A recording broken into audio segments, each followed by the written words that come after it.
This kid was born a waste with no spiritual root. Although he couldn't cultivate, being born into a prestigious clan meant his grandparents took care of everything. Meals were always top-grade pills. One pill was equal to a big plate of vegetables. He spent the whole day soaking in the highest-grade medicinal waters. Yet the only improvement was that his excretory system could fart like a rocket. Not understanding why he couldn't cultivate like others, he decided to focus on physical training. Every day, he persistently ran 10 kilometers, did 100 push-ups, determined to become a dominant powerhouse in the cultivation world. After a while, on the day the Imperial Immortal Sect held their internal disciple selection, while other competitors displayed magical powers and spiritual energy, he just stood there dumbfounded, watching. Then, carelessly sneezing, he unexpectedly created a gust that scattered the opponent's demonic fire energy refining formation. Witnessing this, the elder sect leaders were left wide-mouthed in shock enough to stuff 100 pounds of cucumbers. Not only that, he also possessed the Lingba Vibu technique from the end of the arena, suddenly appearing before the final opponent and delivering a freakish coffee kick that sent him flying to heaven to reunite with his ancestors instantly. After a moment of surprise, the female MC looked it up and realized he was none other than Zhang 13, once a waste who has now returned, winning all opponents without using any spiritual energy to claim the top spot for the past year. The competition ended, and he and the new disciples went up the mountain to begin their cultivation journey, but were suddenly stopped by royal guards demanding the capture of a wanted fugitive. Zhang 13 thought to himself that even in this remote mountain valley, peace was impossible, so he needed to hide for now. Acting on it, he tiptoed away quietly, but unfortunately a system suddenly appeared in front of him, ordering him to stop and announcing his first mission pass a direct inspection by the Imperial Army. Zhang 13 was very upset and scolded the damn system for only showing up after activation, and its first mission was to push him into a self-destruct hole. To explain why he was wanted and how he accidentally got involved with this troublesome system, we must go back to his childhood. With weak talent, Zhang 13 couldn't interact with anyone. Even a light balloon thrown by neighborhood kids could knock him hundreds of meters away, breaking several ribs. To protect their precious son, his parents bought an entire deserted island and stationed a female master named Zhang Yan to guard him while they were away. "If I don't rely on myself, the heavens and earth will destroy me."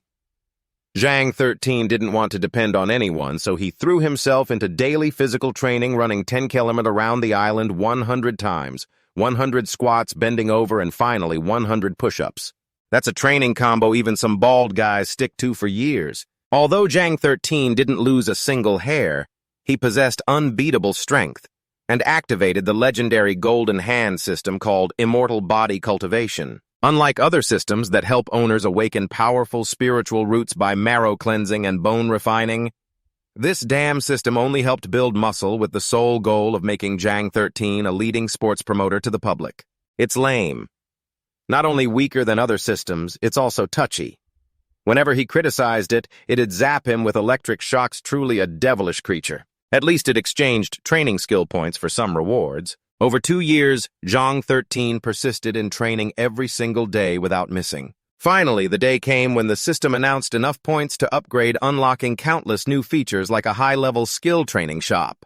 Before Zhang 13 could test it, he suddenly discovered intruders landing with a crash, smashing the ground like superheroes, introducing themselves as Imperial soldiers sent to annihilate the entire Nam Gong clan for treason. At the same time, the female master Zhang Yan received the bad news and rushed to the young master's training area to escape together. Agile and swift, she arrived just as the leader was about to strike. Zhang Nian, like an angel descending, delivered a kick that shook heaven and earth fiercely, striking the Imperial soldier with a thunderous explosion. Dust flew thickly, obscuring the vision of the hidden dragon guards. Taking advantage of the smoke, Zhang Nian quickly grabbed 13 onto her shoulders and fled desperately to find a way out.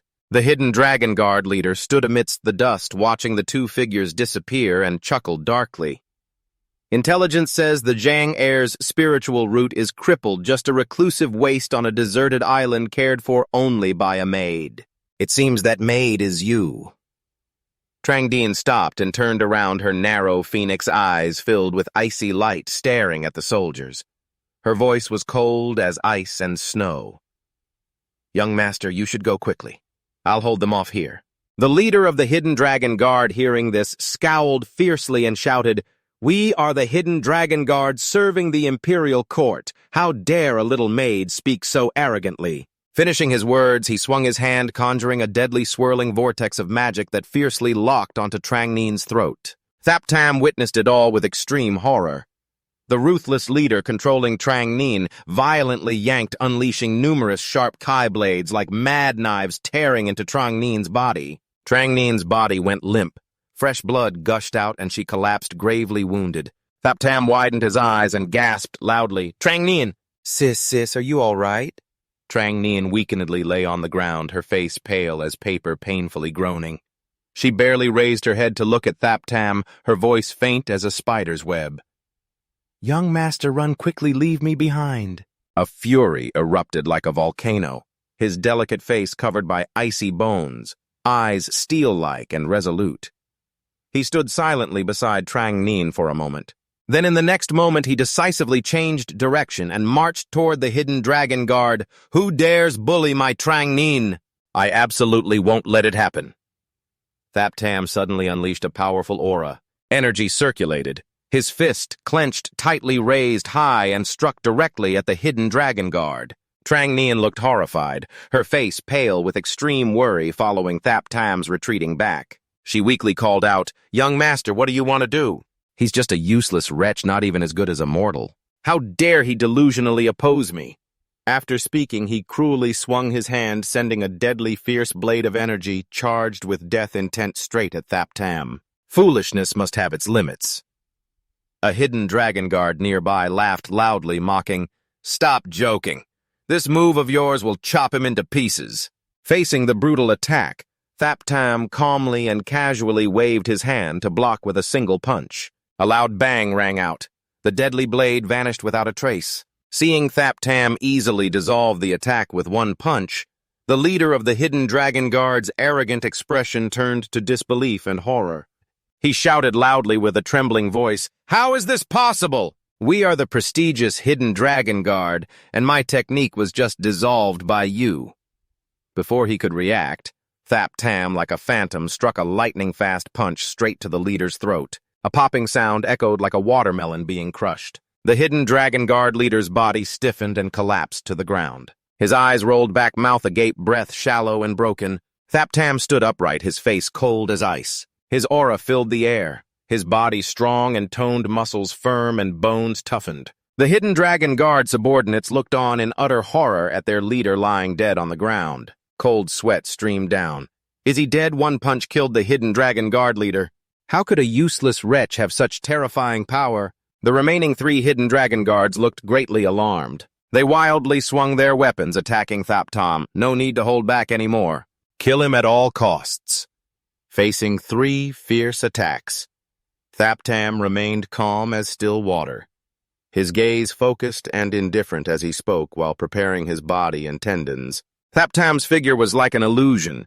He stretched his shoulders and loosened his bones. His movements were gentle and graceful. In the blink of an eye, he easily dodged all attacks. Trang Nin beside him opened her eyes wide, her face full of extreme fear. Could this be the breathing technique the young master practices every day? Normally, seeing the young master cultivate such a strange secret technique, I always worried and advised against it. Who would have thought it would have such terrifying power? Turning back to the battlefield, Thap Tam just flicked his sleeve slightly. His chest stretched in an even stranger movement, quickly intimidating the remaining 2. After defeating those 2, Thap Tam continued forward, intending to eliminate the last one. A soldier holding the Jade Tablet messenger trembled and screamed, "Don't be delusional. Take another step and I will immediately send a message to summon reinforcements." With lightning speed, Thap Tam's ghostly movement appeared before the Imperial soldier in an instant. Then a decisive kick struck straight to the opponent's groin. Next, a decisive reverse kick struck straight into the opponent's groin. This kick was as powerful as thunder, instantly seizing the man's vital essence. The jade pendant in his hand cracked and fell to the ground. Trang Nin on the side was somewhat shocked by this scene. As the jade pendant shattered on the ground, it suddenly created a mysterious barrier space. Inside was hidden a strange spiritual force. After careful observation, Trang Nin shouted in alarm, This is the Jade Pendant space. Inside is a spatial formation containing the teleportation array of the hidden Dragon Guard. Realizing the urgent and dangerous situation, Trang Nien quickly shouted to warn the young master, "We must leave here immediately. There's a supreme expert about to break out of the space." Before he finished speaking, an arm reached out from inside the barrier, startling 13. Immediately after, a towering figure appeared. An overwhelming aura filled the sky. A fierce energy surged like a raging storm, revealing the mighty presence of a great expert. As he appeared, his gaze locked onto 13. "You are the worthless young master of the Trang family in the intelligence. No wonder not a trace of spiritual energy can be sensed from you." But his eyes then swept over the surrounding scene. He noticed that the hidden Dragon Guard's troops had been completely annihilated. His gaze then shifted to Trang Nien. "The hidden Dragon Guard sent so many, and all of them are dead. It's all your doing. A small maid with such cultivation is truly surprising. Today, dying at my hands should be considered a great honor for you." Trang Nien faced him, filled with rage, but her own strength was too weak and could only watch helplessly. Fong Tiuqian, with profound cultivation, immediately struck to kill, aiming to take Trang Nien's life in one move. The attack was furious, a lightning-fast strike rushing straight at Trang Nien. In this life-or-death moment, 13 suddenly surged forward, using his body to block the attack. Seeing 13's action, both Trang Nien and Tiuqian were shocked and surprised. 13 was then blasted backward by a terrifying force. He staggered, scraping the ground as dust flew everywhere. Witnessing 13 suddenly rush out to block the attack and then be blasted away, Trang Nien was horrified and pale. "Young master, because of the aftershock from the attack, 13 has fallen into a coma. He lies motionless on the ground." Tiuqian beside her was also surprised by 13's physique. An ordinary cultivator, my strike would surely have turned him into a blood mist. Yet he remains intact. Could he possibly have an ultimate protective magic treasure? But it doesn't matter. Fong Tiuqian now stepped forward arrogantly. In an instant, he unleashed a violent surge of ruthless demonic energy. "Anyway, today none of you will escape my hands." Trang Nien's face turned pale. Her eyes looked at Fong Tiuqian. "This isn't good." Suddenly, a sword aura descended from the sky, blocking his advance, startling him. Then, sword light filled the sky, and the heaven and earth sword technique simultaneously struck the spot where he stood. Facing the fierce assault, Fong Tiuqian quickly leapt back to dodge the spearhead. Seeing this familiar move, Trang Nien was overjoyed, revealing her happiness. It was the technique of her master, Fong Tiuqian. Raising his eyebrows with cold eyes, he glanced upward. "Trang Qi, how did you manage to get here?" Before them stood the senior elder of the Trang family. Trang Qi's face darkened as he glared angrily at Fong Tiuqian. Fong Tiuqian spoke arrogantly and contemptuously to Elder Trang Qi. "Aren't you supposed to be guarding the Trang family head? Why are you free to come all the way here?" Elder Trang Qi locked his cold gaze on him. "I have orders from the family head to protect the young master's safe escape." Then he turned to Trang Nien and shouted, "Trang Nien, quickly escort the young master out of here. I will stay and hold off the enemies." Trang Nien was caught between a rock and a hard place, worried for her master, and also concerned for 13. Reluctantly, she bit her lip and nodded at her master's command. Then Trang Nien quickly carried 13, and with all her strength fled out of the enemy's sight. Fong Tiuqian sneered and looked at Elder Trang Qi. "You think you can stop me just by yourself?" He suddenly launched a punch strike at Elder Trang Qi. Elder Trang Qi also swung his treasured sword to block the attack. Elder Trang Qi gritted his teeth in anger and shouted, "Our Trang family commands this region, holding countless cultivation resources in this cultivation world. The strong are naturally respected. Tell me, what do we rely on to protect this legacy? The old villain truly spares no means." A cold shout echoed, followed by a fierce sword formation erupting like a wild storm, roaring sword energy surging directly towards the vital point of the shieldless spot. The clash of sword chi thundered like an earthquake, dust billowed wildly, obscuring the sky. Trang Nien held Thup Tam tightly, her body darting like lightning over the towering ancient tree branches, her heart burning with worry for her master's safety. "He must be safe and sound," she silently prayed. Trang Jahung thought perhaps it all depends on him. Thup Tam remained deep in a heavy sleep, his spirit faintly bleeding through the hazy memories of past lives. Suddenly, the sounds of mournful cries and terrifying destruction flooded back in his ears. He felt like a lost child amid a sea of fire-tall buildings collapsing into ruins in the panic. Thaptam stumbled, pain spreading through his limbs, his legs limp and unable to move, possibly broken. Heart-wrenching calls rang out. His parents appeared through the thick smoke, waving at him. Thaptam joyfully recognized the familiar figures quickly reaching out, but at that moment a huge shadow crashed down from above. A shattered concrete slab fell from the high-rise building. Thaptam was terrified as the deadly object barreled straight toward him. Just as the earth-shaking scream ended, Thaptam's parents dashed forward like arrows, using their frail bodies to shield him. His mother's gentle voice rang out. "Don't be afraid, Mom and Dad are here." Tears streamed down Thaptam's face as he choked out, "Don't worry about me anymore. I'll only bring trouble to you. Please don't." Thaptam suddenly woke from the dream, cold sweat soaking his shirt. Trang Nian was staring at the clan's secret letter, startled to see Thaptam fully awake. She hurried over. "Young master, you're finally awake." Thaptam panted, his bewildered eyes scanning around, feeling his body intact. He asked in surprise, "I was saved." Trang Nian's expression darkened.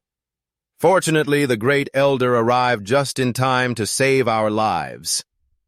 Hearing this, Thaptam grew more anxious and frantically asked, "How is Trang Ra, my mother and father? How are they?" Trang Nian bowed, her head voice choked with emotion. "Except for clan members lost outside, the rest have all met with disaster. The clan leader lost the great elder's protection and was also arrested by the court." Thaptam's eyes darkened, overwhelming sorrow cutting through his heart like a blade. He turned away, trying to hold back his emotions, voice trembling.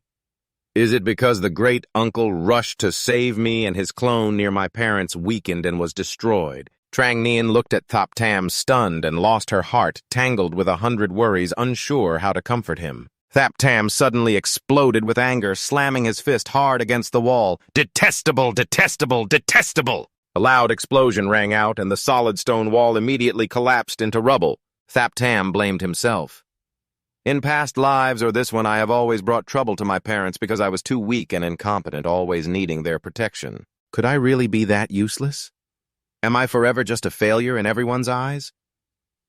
Trang Nian softly advised the young master. "Don't be pessimistic. Perhaps the future of the Trang family still depends on you."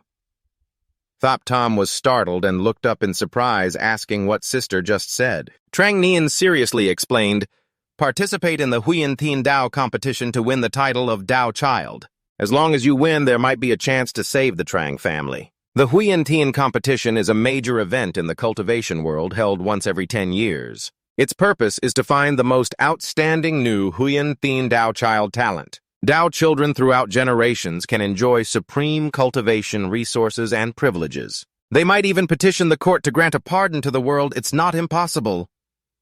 At this, Trang Nian excitedly clenched Thaptam's hand. "Young master, you have to try. This might be our greatest opportunity. Although you lack spiritual roots and can't cultivate your body, seems to harbor a mysterious, unfathomable power. If you can unlock this power, it will definitely help the Trang family rise again." Upon hearing this, Thaptam was shaken to the core, his spirit soaring, fists clenched tightly.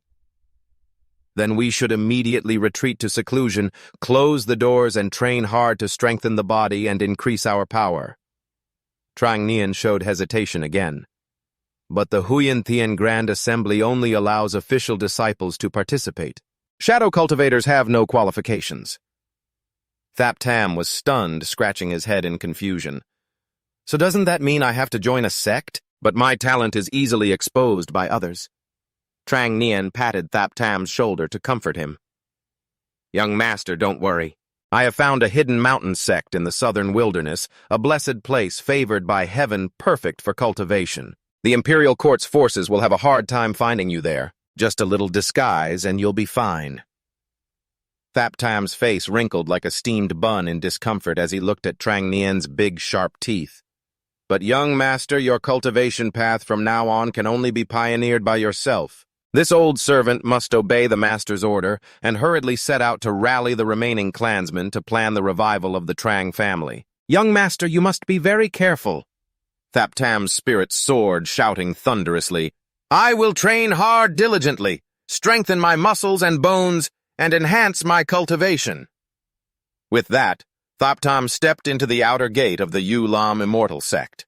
Time flew by swiftly. More than a year passed, and he finally won first place in the Thunder Platform competition, smoothly entering the inner sect of Yu Lam immortal sect. But unexpectedly on the way back, he encountered a group of Imperial soldiers strictly inspecting passers-by. What was more hateful was that the dam system not only urged Thap Tam to hide, but also gave him a mandatory mission, forcing him to boldly pass the soldiers' inspection. So now Thap Tam had no choice but to face head-on the people who were hunting him. Thap Tam's face was grim. The soldier shouted loudly like thunder, "Look up so I can compare you to the wanted poster." Hearing this, Thap Tam trembled all over. Cold sweat drenched his back. "It's over, they even have a portrait. It must have been drawn by that red-haired ape spirit. This time it's more bad than good." The soldier quickly took out the wanted portrait for comparison. Thap Tam's heart surged like waves, thinking 1,000 thoughts.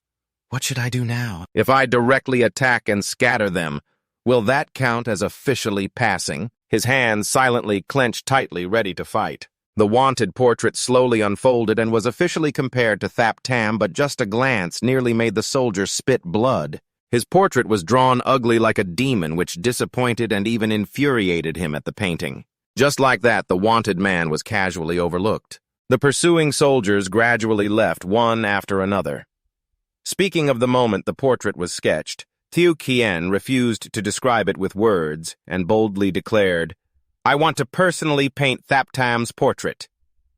As soon as he finished, he roared like thunder, "Someone bring the paper and brush here. Today I must personally repaint his face so he has nowhere to hide his identity."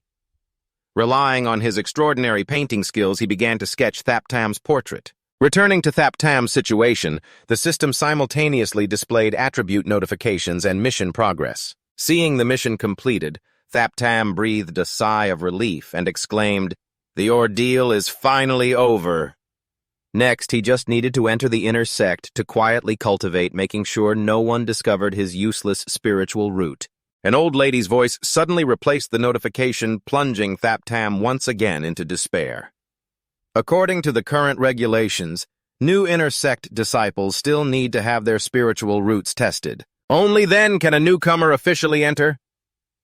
Thap Tam frowned and looked as if he had eaten bitter herbs, thinking, "Damn it, is heaven deliberately toying with me? Isn't this just trying to kill me? If I get tested, won't my useless spiritual root be exposed immediately? Will I be kicked out of the sect directly?" He quickly sneaked away, his mind in chaos. Maybe I should switch to another sect now. It seems my destiny is a bit different from Yu Lam immortal sect. Suddenly, the system appeared again, blocking Thap Tam's way. "Stop right there!" This made Thap Tam's expression even more panicked. "What the hell now?" Instantly, the system issued a forced mission requiring Thap Tam to undergo the spiritual root test. In a fury, Thap Tam grabbed the system panel and roared like a lion. "Tell me! Did you deliberately want to kill me, system?" Others are wholeheartedly helping their hosts overcome difficult trials. "As for you, on the other hand, you only want to push me to my death." The system saw that 13 dared to resist and immediately mercilessly delivered an electric shock punishment. 13's body was burned black, but he stubbornly took step after step forward, preparing to undergo the spiritual root examination. Before the numerous inner sect disciples, the announcement echoed, "New disciples of 9 Heavens roll call is complete. Quickly step forward to channel spiritual power into the spirit stones." Not only could this test cultivation level, but it could also judge the grade of the spiritual root. The old lady then took out an item resembling an ancient iPhone to mark attendance. The first to step up was Shen Sung, chest puffed out proudly. Shen Sung strode with a long march tiger step to the solid spirit stone, immediately channeling spiritual power throughout his body and striking the stone with a powerful punch. A strong aura instantly surged into the spirit stone. The display showed cultivation rank. After the test, the old lady loudly announced the results. Shen Sung Chi, Refining Stage Grade 8 Mid-Level Spiritual Root. Zhenwu Di Chi, Refining Stage Grade 9 Mid-Level Spiritual Root. Yansam Foundation Establishment, Early Phase High-Grade Spiritual Root. Not far away, a white-haired figure was silently observing the internal disciples' aptitude test. Before them stood the solemn female sect leader Nam Kung Huang. On both sides were 6 elder leaders along with a fellow cultivator. The 7 all looked solemn eyes like lightning as they simultaneously watched the front. In a deep voice, "The new disciple's aura this time is truly extraordinary, full of vigor and exceptional potential. It seems our Royal Forest Immortal sect has boundless prospects." Below the platform, the official responsible for spiritual root testing continued calling the next names. When Kwang Mu heard his name, an old man with silver hair and beard leaning on a shaky bamboo staff stepped forward, causing the official to be a bit surprised. "Come here at once. I, an old man, have been training hard for 65 years in the outer sect. Today I finally have a chance to enter the inner sect." The official glanced at Kwang Mu and immediately shouted, "If not, quickly expel him down the mountain. His record has long exceeded regulations." Kwang Mu was dragged away amid pitiful screams full of grievance. "I want to plead my case. I am still just a child of 60 springs." The 6 elders witnessing this frowned, showing dissatisfaction. Indeed, it's hard to avoid opportunists trying to sneak into the sect. Below, the official continued calling the next name, 13 Zhang, a handsome young man. His steps were a bit unsteady as he slowly advanced. His expression briefly showed worry as he silently thought, "Finally, it's my turn," intentionally prolonging his time. 13 stepped heavily forward to the spirit stone for testing, while a fellow cultivator above smiled down at him. It was said this person was the outer sect Thunder Platform champion. Single Punch had defeated 2 enemies on the Thunder Platform. Several elders nearby glanced skeptically, half-believing. A single punch surely was just an empty boast with no deeper meaning. While approaching the spirit stone for testing, 13 suddenly raised his hand to ask if he could move his bones and muscles start with some warm-up. After receiving the official's approval, 13 took a deep breath, slowly raised both hands and began practicing a series of strange exercises. The new disciples around were stunned and looked at 13 with doubtful eyes. The elders watching grew even more confused. One frowned and asked what kind of act this was. All moves were strange and unseen before, but images from before flashed in 13's mind, making him even more bewildered about what to do. The court had just finished investigating. If his identity were exposed now, he would definitely be arrested. Trying to maintain a high and mysterious posture, 13 kept thinking if there was any clever way to escape this predicament. After 1 incense stick burned, 13 still maintained the same posture, his mind in chaos. Because the official in charge of the test could no longer tolerate it, he shouted directly at 13, "1 incense stick has already passed. How long do you intend to delay before you undergo the spiritual root test? Do you want to be expelled from the inner sect?" At the thunderous shout from the official, 13 hurriedly stepped to the spirit stone, having already resolved to risk trying this method. "This place is steeped in strong spiritual energy. Perhaps I can rely on the secret palm technique. Under extreme pressure, force all the spiritual energy in my body to flow into the spirit stone, creating an abnormal reaction to help me pass this spiritual root test. To get through this gate, I can only use the secret palm technique. I have tirelessly practiced this move before in the outer sect. This is one of the strongest moves in the body cultivation secret arts that I possess." The senior elder above continuously stroked his beard with a look of anticipation. "Oh, this kid is finally making a move." In that moment, 13 unleashed his full power, swinging his fist forward, executing the numb wind fierce fist technique, his eyes resolute like a roaring blade as a miracle unfolded. This single strike contains immense body cultivation power. 13 unintentionally shattered the spiritual stone test into countless fragments.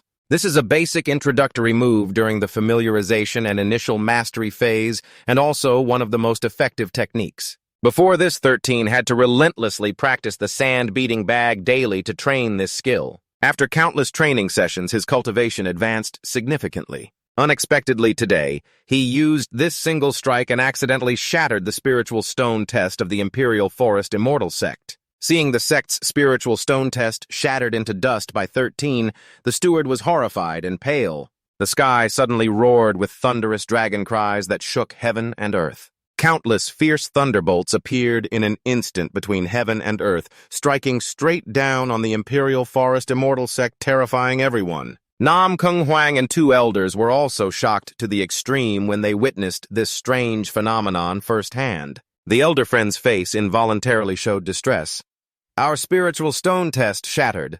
The ugly elder was no less surprised, eyes wide and mouth agape in shock. Scene shifts to the Imperial Forest Hall, where the ugly elder's angry shouts echoed non-stop.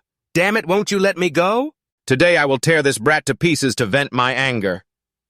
Seeing the ugly elder so agitated, the elder friend hurriedly stepped forward to calm him. "Calm down a bit, mind the senior elder's dignity." The ugly elder roared with fury. "The spiritual stone test was personally set up by our founder, Kai Sun. When Kai Sun established the sect, it stood firm and unshakable in the Imperial Forest Immortal Sect for 10,000 years. His trembling finger pointed straight at 13. "Today it was shattered by this damn brat. Even if you die to apologize, it won't atone for your crimes. I will definitely send you into the pill-refining furnace to be tortured for 100 years to satisfy my rage." 13 heard the ugly elder's thunderous curses and looked a bit embarrassed, then immediately put on an innocent face staring blankly at the ugly elder. "I was only doing what you asked, just throwing one full power punch." It's also possible that the spiritual stone test has expired. After all, it has been used since the era of founder Kai Sun over 10,000 years ago. Surely it's past its lifespan. Or perhaps this product originally had flaws and your founder Kai Sun might have been careless and failed to detect this defect. The ignorant brat, the ugly elder's hair stood on end as he angrily roared, "How dare you speak nonsense and falsely accuse our founder?"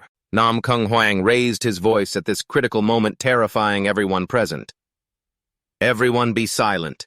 The indestructible spiritual treasure stone has been smashed today by 13's single punch, showing his extraordinary innate talent and remarkable genius. If we from the Imperial Forest Immortal Sect put all our effort into cultivating his value, it would surely surpass that spiritual stone by thousands of times." The elder friend immediately echoed Nam Kung Huang exactly, thinking of the current desperate need for extraordinary talents in the Imperial Forest Immortal Sect. The ugly elder was speechless at Nam Kung Huang's reasoning and could only turn away in frustration.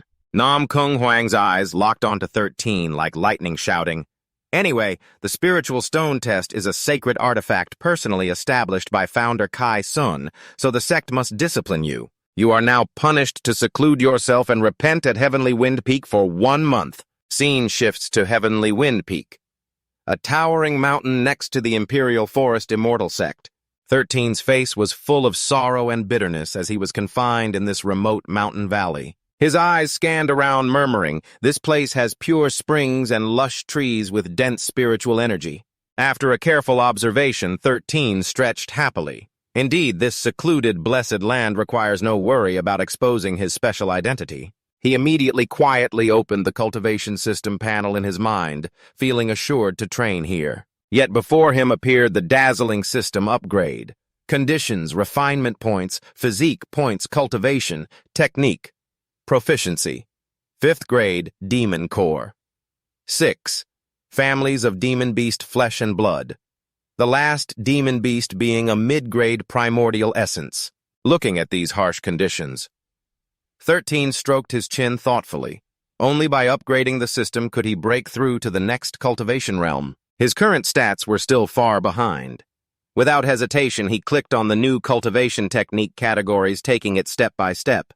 First, he used refinement points to unlock the missing moves. After unlocking the physique training moves, 13 began exercising his strength with primitive basic chi refining tools. Refinement points were limited and there was no way to exchange for specialized equipment, so he had to temporarily use materials from the wild for training. While he was immersed in intense training, a giant green serpent with razor-sharp fangs and deadly venom suddenly lunged fiercely from the nearby weeds to attack 13. Sensing the imminent danger, 13 gave a sharp shout, and a single palm strike directly suppressed the green serpent known as Thunderstorm Strike 1. After knocking out the demon serpent, 13 pondered and observed.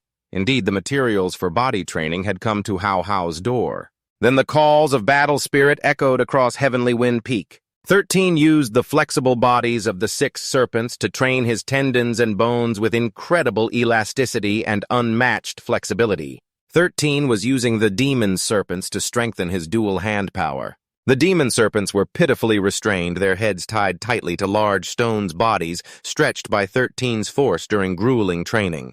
13 kept reminding himself that in just a few years, the great Bihuyan celestial gathering would take place, so he must seize the time to train at Heavenly Wind Peak. Under the vast, endless sky, a world-shaking battle was raging in the cultivation realm. This sharp claw is a divine weapon of the cultivation realm, 3 points sharp, 3.7 inches long, weighing 3 jin, 23 qian, capable of cutting metal and jade slicing hair as if cutting mud. This sharp claw is 3.3 inches long, weighing 6 jin, 4 qian. Today's fierce battle is a risky bet, 5 to 4 odds before the chance to strike. Just entering the first round, the sharp beak crowed full of spirit, but before the crow finished, a hand like iron gripped its neck, choking it silent. 13 grabbed 2 warcocks with both hands, his voice full of anticipation. Today's lunch has arrived.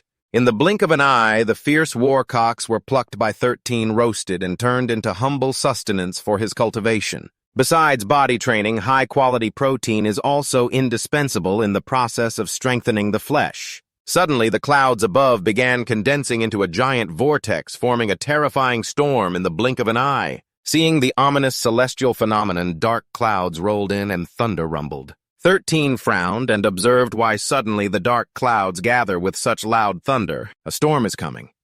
Why is this terrifying aura continuously releasing thunder? The destructive force bombarded Heavenly Wind Peak with a sound shaking heaven and earth, growing more intense and unusual. The disciples of the Imperial Forest Immortal sect in the distance also felt extreme terror. What's happening is the Earth Dragon enraged.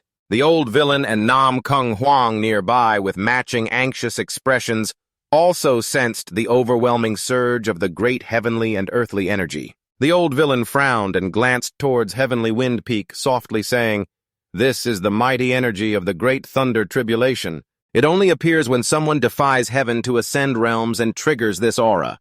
It's coming from Heavenly Wind Peak. Could a great power be cultivating a tribulation there?" Hearing this, the old friend smirked deeply and glanced at the old villain, replying, "If I remember correctly, the Grand Elder is still meditating in seclusion. Could it be that the old man chose Heavenly Wind Peak as the place for his breakthrough training?" Nam Kung Huang's expression grew serious, a wave of unease rising in his heart. This is bad. The Heavenly Tao Thunder Tribulation's earth-shaking power coming from the Grand Elder's seclusion might flatten this entire mountain. The place where 13 is confined is exactly at Heavenly Wind Peak. If the Thunder Tribulation strikes down, even if not directly hit by the Thunder Peak's force, it would be hard to avoid being crushed into ashes by the residual thunder power. Realizing the critical situation, Nam Kung Huang shouted in fright, ordering to quickly summon the thunder-resistant treasure to rescue him. After giving the order, Nam Kung Huang silently pondered, originally intending to take this opportunity to teach that person a lesson, but unexpectedly encountered the Grand Supreme Elder transmigrating to the place where the Heavenly Tao Thunder Tribulation raged. Trang 13, with a naive expression, looked up at the dark sky and murmured, "The thunder and lightning roar, clearly a sign that heaven is about to bestow sweet dew." His eyes lingered regretfully on the half-roasted chicken, "But my chicken isn't fully cooked yet. I can't wait any longer. I wonder if it will rain and whether my storm fist can disperse those confusing thunderclaps." Finishing his words, he immediately sprang up, feet firmly planted, with a solemn aura, clenching his fist tightly and aiming straight at the Heavenly Tao Thunder Tribulation. Then he channeled his energy to attack, roaring along with the storm fist. At the critical moment, the system suddenly appeared, startling 13 greatly. Then a series of reminder notifications echoed in his mind. Breaking through Thunder Tribulation can cleanse marrow and penalize boost potential development, train the golden body, and strengthen the physique. Reading through the system notice, 13 showed an indescribable excitement, strengthening the fleshly body. How could there be such a good thing? 13 suddenly frowned and pondered, "But how can I devour the great path of the Thunder Tribulation?" The system quickly grasped his thoughts and gave detailed step-by-step guidance to 13. After understanding the instructions, he looked up at the Heavenly Tao Thunder Tribulation confidently and said, "The Heavenly Tao Thunder Tribulation towering like this can only be dealt with by that ultimate move."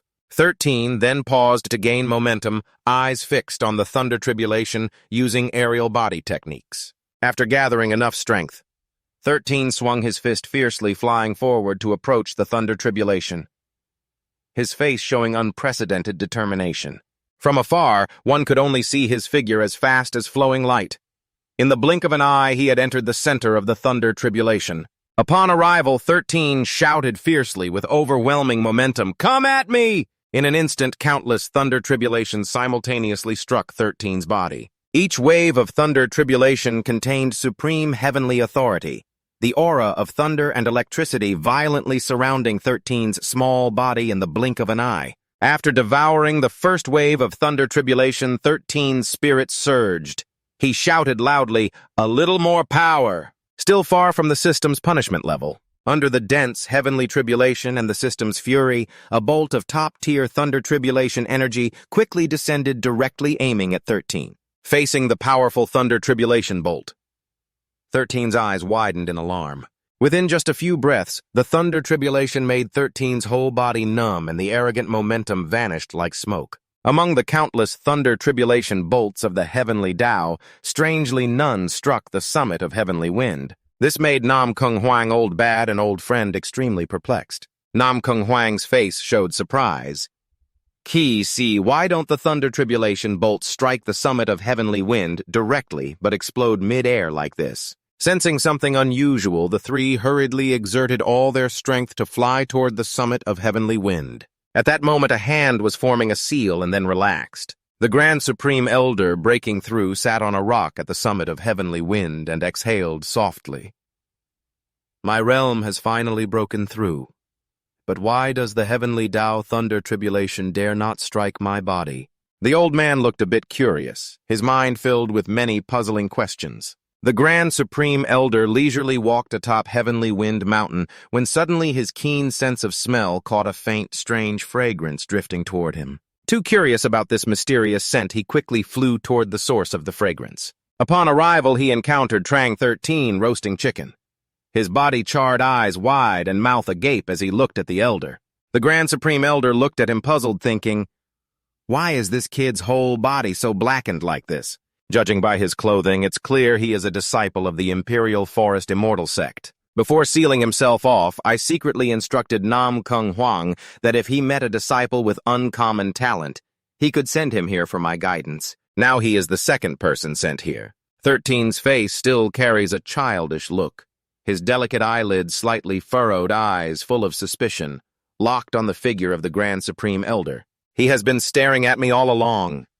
Could it be that the Elder is craving this fragrant roasted chicken of mine? Just as he finished speaking, Elder Tai Thuong appeared beside Thop Tam like a ghost, laughing heartily. "Ha ha ha, you little punk! Why are you appearing in this remote mountain valley?" Thop Tam was startled to see the Elder approaching, hurriedly hiding the roasted chicken deep inside his chest as if fleeing. Elder Tai Thuong's eyes shone brightly, silently, calculating with an indescribable excitement on his face. "I just broke through the normal realm and am looking for someone to guide me. This kid's appearance is a heaven-sent opportunity." Thap Tam slumped down dejectedly, speaking in a discouraged tone. "Respectfully, Elder, the disciple was punished with house arrest here." The Supreme Elder stroked his silver beard and looked at 13 with a scrutinizing gaze. "What mistake have you made again? Could it be that you fought or brawled with your fellow disciples?" "Me?" 13 glanced indifferently into the distance. "Not that what the disciple did is a bit more serious." The Supreme Elder began to feel uneasy and stared at 13 with eyes sharp as daggers. "More serious. Could it be that you trespassed into a forbidden stronghold?" Thap Tam remained seated, lightly flicking his finger. "Maybe even more serious." Elder Tai Thuong's eyes widened with extreme horror. "Not serious enough yet? Could it be that you accidentally destroyed some precious spiritual artifact or treasure?" Thap Tam's face looked as if mourning an incomparable tragedy. The Elder guessed almost correctly. It could be said that the disciple accidentally destroyed a magical treasure. Hearing this, Elder Tai Thuong laughed heartily and slapped his thigh with pleasure. "Ha ha, no need to blame yourself so much. Although our Royal Forest Immortal sect isn't a prestigious clan, we do have some inner secrets. Destroying a small magical treasure is no big deal." But the next moment, Thap Tam's answer struck like thunder in clear skies, causing the Elder's expression to change erratically. The disciple destroyed the core spirit stone of the inner sect. Elder Tai Thuong's expression shifted from extreme joy to overwhelming horror and furious rage. He roared like thunder, what did you just say? The core spirit stone is considered the sect's most treasured artifact, an ancient relic from the earliest times personally placed by the founder. How could a little brat like you destroy it? Moreover, according to the ancient texts, the core spirit stone also seals a primeval true phoenix. Now it seems the seal has been broken. Our Royal Forest Immortal sect will surely face catastrophic destruction. Thap Tam felt like an eternal criminal being scolded by Elder Tai Thuong, only able to stand silently with a face full of resentment. Suddenly, Elder Tai Thuong seemed to discover something earth-shattering, his gaze sharp as he circled around to carefully examine Thap Tam's body step by step. After a thorough inspection, he stopped and spoke in a low voice. Indeed, I can't sense any spiritual energy on you. Is this because the gap between our realms is too great? Or do you possess a rare treasure that hides your aura and blocks me from detecting it? Hearing this, Thap Tam's heart tensed to the extreme, fearing his rebellious identity would be exposed. Elder Tai Thuong continued thoughtfully, a young cultivator like you, only 10 years and 56 days old, who can destroy a core spirit stone not just in Divine Continent, but even among top-tier immortal palaces, very few can do that. Are you sure it was you who shattered the core spirit stone? Are you telling the truth? Thap Tam's forehead was dotted with sweat, nodding repeatedly with a desperate look at Elder Tai Thuong. Then suddenly, the elder stripped off his outer robe, revealing a solid, bare chest and bulging muscles that seemed to hide tremendous power, and here he was about to punch with all his might. Seeing Elder Tai Thuong's strange action, Thap Tam turned pale with shock. What trick does the elder want to pull this time? Elder Tai Thuong's face was as resolute as stone. I only believe what my eyes see and ears hear, not words. Now use your full strength, so I can see how powerful you really are. Thap Tam was terrified inside, fearing this punch might be fatal, and quickly waved his hand to refuse. Disciple respectfully declines elder. That old man, does he want to bully the disciple again? Elder Tai Thuong on the opposite side was so angry his hair stood on end, shouting loudly, You little brat, what kind of person do you think this old weakling is? At that moment, a cold voice from the system suddenly echoed in Thap Tam's mind. A sudden mission appeared, showing 2 options, yes or no, for Elder Lai's request, with an attractive reward of high-quality protein. First faced with Thap Tam's sinister smile, Old Lai urged even more, pushing his muscular chest forward. Don't hesitate anymore. Give it your all and strike me.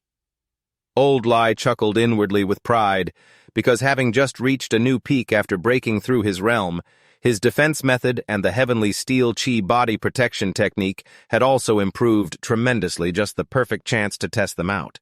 While Old Lai was still lost in thought, Thap Tam's storm-like punch fiercely rushed forward, causing him to widen his eyes and gape in extreme horror with a look of utter panic. Old Lai shouted urgently, You rotten brat, I haven't even said start yet! In that split second, hanging by a thread, he activated the divine defense of heavenly steel chi to block, but Thap Tam's earth-shattering punch instantly crushed his sturdy defense like thin paper. The residual force immediately shattered the ground before him into countless fragments. The supreme power from his innate physique nearly broke the laws of heaven and earth. The terrifying destructive force instantly formed a dense dust cloud billowing up to the peak of the sky. Seeing the explosive power from the youth's body, Elder Lai was terrified beyond words, shouting in alarm, Strange, just a simple punch hides such overwhelming power. While his mind was swirling, he involuntarily looked again at the youth before him. This kid is young, but his strength rivals the saintly disciples of the Immortal Sect with such rebellious talent. If he could join the Royal Forest Immortal Sect, that would be great. Just as he was still pondering, his protective heavenly spirit energy suddenly shattered, startling him once again. His expression turned unusually grave. What the heavenly spirit energy fully formed was so easily broken like this. His whole body trembled lightly as a strange voice rang out, Not bad indeed, not bad, kid. You've truly made me see you differently. In an instant, a powerful, domineering aura burst from Elder Li, his eyes glaring like lightning as he stared at 13. Come on, kid, spar with me properly so I can see your true strength. Seeing the opponent ready to go all out, 13 thought silently, recalling the reward from the system, and instinctively threw a punch. Yet he only managed to injure the old man's defenses. I wonder how strong his true power really is. Facing Elder Lee, the image of the shieldless youth from years ago resurfaced in his mind. These 13 powerful auras indeed resembled the brutal chimpanzee he once fought. Before Thap Tam could react, Elder Lai raised his magic staff, transforming it into a beam of light and fiercely striking, "Kid, take my move like the twin palm of the Lai god." Thap Tam fell into a passive stance. Momentarily shocked and pale, the oppressive feeling was overwhelmingly strong. Just as the battle hung by a thread, Nam Kung Huang suddenly appeared, his voice like thunder stopping the imminent fight. "Supreme Elder, please stop." Seeing Nam Kung Huang arrive, Elder Lee was startled and alarmed, quickly retracting his spiritual power, showing an embarrassed expression. Nam Kung Huang hurriedly clasped his hands in salute to Elder Lai upon arrival. "Supreme Elder, great auspiciousness upon your return." But what kind of act is he putting on here? Judging from this posture, could he be wanting to spar with his disciples? Hearing Nam Kung Huang's question, Elder Lai looked a bit embarrassed, immediately changing color, and pretended to clear his throat a few times. "How could that be, given my noble status? How could I casually fight with fellow disciples? I was only pointing out a few moves to him. You all know I always respect etiquette and act with restraint." Nam Kung Huang inwardly despised him, but outwardly responded solemnly, "It's precisely because you always act with such restraint that whenever you move, you try to test the strength of disciples, forcing them to spar with you, causing numerous injuries and casualties. So during your seclusion, I had to be extremely cautious bringing disciples here." At the same time, Elder Lai turned to Thap Tam, stroking his beard and smiling. "I see this kid has extraordinary talent. Perhaps it's time to end his quarantine early so he can officially enter the inner sect to cultivate." Finally, thanks to the Supreme Elder speaking a few words in his favor, Trang Thap Tam successfully ended his quarantine early and officially stepped into the inner sect of the Imperial Forest Immortal Sect. Scene shifts to a scrap warehouse of the Imperial Forest Immortal Sect. As soon as he arrived, Thap Tam's expression immediately darkened, revealing dissatisfaction. Looking at the dilapidated room before him filled with disappointment and frustration, Thap Tam couldn't help but ask, "Is this the inner sect you were talking about?" The steward looked up to the sky and forced a smile, replying, "This isn't the true inner sect, but a temporary settlement area for new students before officially entering the inner sect. Originally, this time, the number of disciples entering the inner sect exceeded the quota. And moreover, you only delayed nearly a month before officially joining the sect. Other areas are already full, so we can only arrange for you to temporarily stay in this waste storage." After a brief explanation, the elder steward rode the clouds and winds away, not forgetting to remind, "Clean up your living area yourself, and remember to come to the Spirit Mechanism Hall tomorrow to receive your Jade Identity Token." 13 frowned as he observed the surroundings, a remote location with serene scenery, a clear blue lake, and mountains towering like a fortress. After careful evaluation, he couldn't help but feel delighted. Isn't this place a perfect retreat? This tranquil atmosphere reminds me of the carefree days on Solitary Island. In that moment, 13 removed his Taoist robe and blended into nature. This feeling truly refreshes the mind and spirit. The unity of heaven and man is indeed a marvelous place for quiet cultivation and hard training of the body. He glided like a streak of light, like a bird soaring with wings spread in the sky, or like a dragon-shaped blade twisting through the air. After a perfect somersault, 13 plunged straight into the lake, his body completely dissolving into the clear water, each kick powerful swimming speed like a meteor cutting through wind and waves. 13 freely swam in a cross shape, winding like a carp transforming into a dragon, lost in the water. Suddenly, a faint figure of a woman appeared, and 13's eyes twitched in surprise as he looked ahead. It seemed there was someone ahead. In a moment of danger, 13 hurriedly circulated his primal energy, unleashed the 9 Dragons' immortal body technique, and used all his strength to forcibly halt his body. Not good about to have a mermaid enlightenment. Under the shocking force, the lake surface immediately formed a huge whirlpool. Then followed a fateful encounter between Do Long and Ngoc Diep on the lake surface, unintentionally creating a profound, dotted bun painting. Their eyes met in the vast heaven and earth, a world full of sentiment. A tragic destiny between the three-legged youth and the hundred-spotted beauty. The youth's eyes were dreamy and vague with an innocent purity, like a full moon just revealed already falling for a Kong on a brilliant starry night. Going back half an hour earlier, when 13 threw an unintentional punch that froze the mountain winds, countless rock fragments scattered everywhere, and the laws of all things gradually dissolved. From this, a small stone among countless fragments lost its way and collided with a spiritual fruit that birthed the five-element law. The spiritual fruit, after becoming a principle, broke the cosmic order. The spiritual fruit then reincarnated and collided again, hitting a giant rock. The giant rock then continuously struck other stones, forming an infinite loop. Finally, a hail of stones fell from the sky, their origin unknown, all landing below at once. Nearby, a graceful woman strolled along the path leading to the Imperial Forest Immortal Gate. "I am Lou Tong Han, the newly appointed Tao Master of the Imperial Forest Immortal Gate. Today is my first day on the job. I originally planned to ride the wind and fly, but to get familiar with the new teaching environment, I purposely took a walk. Although this place is desolate and barren, it compensates with unparalleled tranquility. The air is also fresh and pure. The atmosphere even contains a subtle aura of impurity, making one feel as if blending into nature." Before she finished speaking, countless giant stones suddenly fell from the sky right in front of her. Seeing the scene before her, Than Huyen was horrified, her face pale and panicked. "What kind of demonic place is this? How could such a mountain freeze and earth-shatter disaster appear in this quiet, deep forest?" Suddenly, an endless jade lake appeared before her eyes. Excited, Than Huyen quickened her pace forward. Finally, she found a place to cleanse her dust and purify her body. Then came the encounter with 13. Than Huyen also removed her clothes and jumped into the cool water to wash off the mud on her body. Suddenly, she encountered a shadow that surprised her greatly, sensing something unusual. Than Huyen hurriedly turned to look around. "What is going on? Could it be a giant water monster appearing?"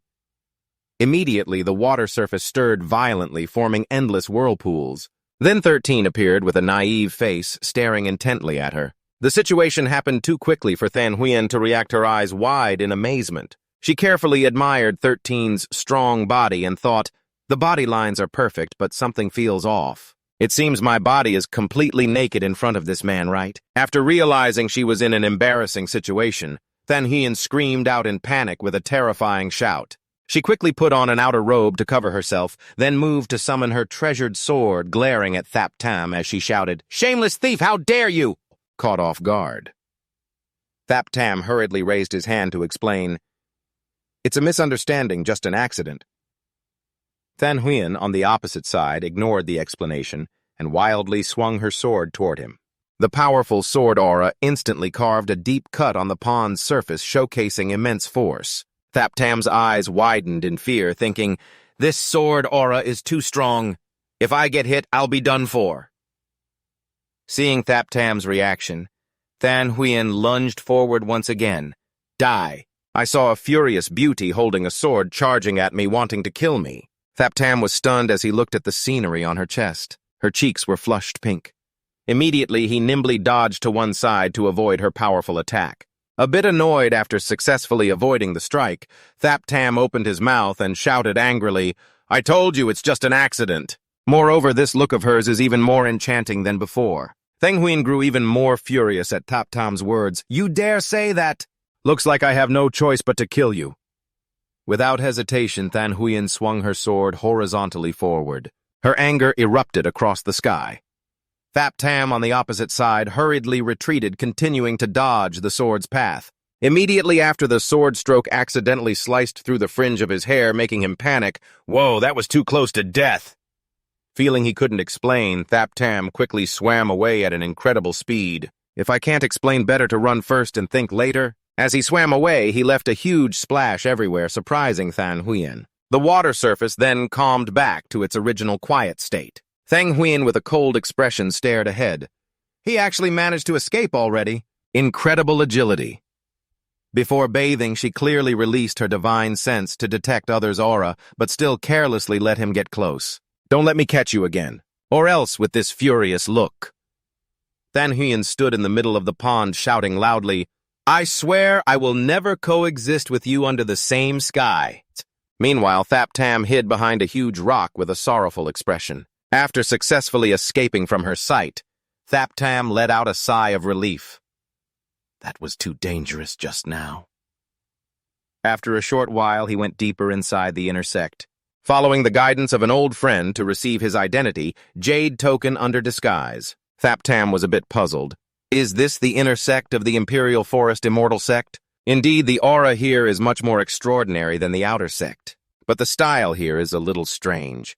Why does it feel like an illusion formation? Suddenly a voice rang out, startling him. This is the corridor of the inner sect. Some disciples conduct transactions here.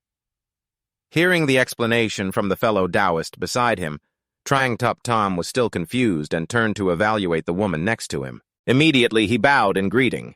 That Taoist must be a disciple responsible for the entrance examination. I heard that Trang Thap Tam's one strike can shatter a spirit stone.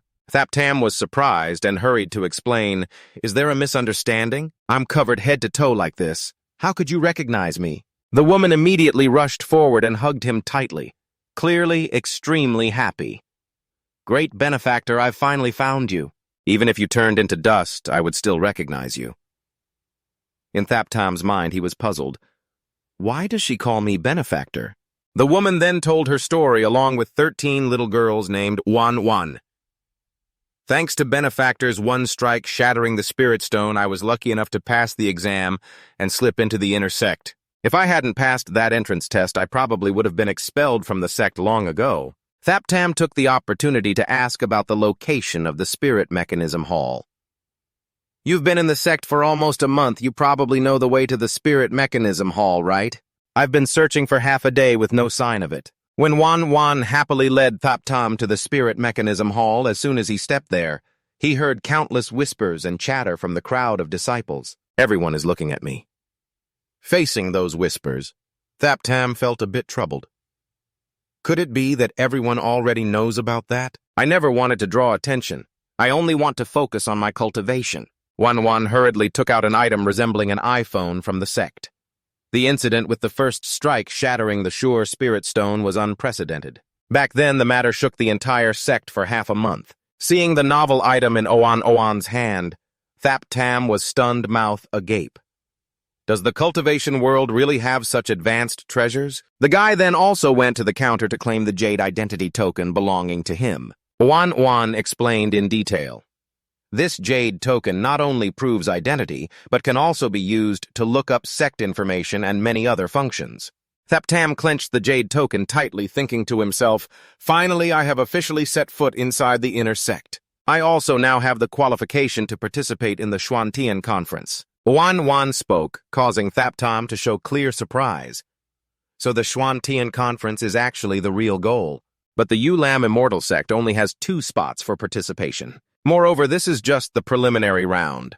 Only disciples ranked in the top 10 by credits qualify to register to compete for these 2 spots. This means even veteran disciples who have been in the Yulam Immortal Sect for decades will compete. These words caused Thap Tam's face to change drastically, showing disappointment and raising doubts about his own credits. Wan immediately led the way to clear up Thap Tam's doubts. Upon arrival, Wan pointed to the Tianji platform. Just scan your Jade Identity token on the Tianji platform, and you can check your own credits. Following Wan's instructions, Thap Tam quickly placed his Jade Identity token on the Tianji platform. Immediately, the inner sect credit ranking slowly appeared before Thap Tam's eyes. Standing before the inner sect credit ranking board, his expression gradually became bewildered. The ranking number climbed up to 113. He persistently looked down the second row, but still couldn't find his name. Sweat beaded on his forehead as he clearly saw his credit points and rank. Thap Tam's eyes widened in extreme horror, despair clearly etched on his face. My credits aren't even ranked at the bottom. Wan hurriedly raised her hand to reassure credits can be earned by completing courses and sect contribution missions. Besides, you were punished with house arrest for a month right after entering the sect.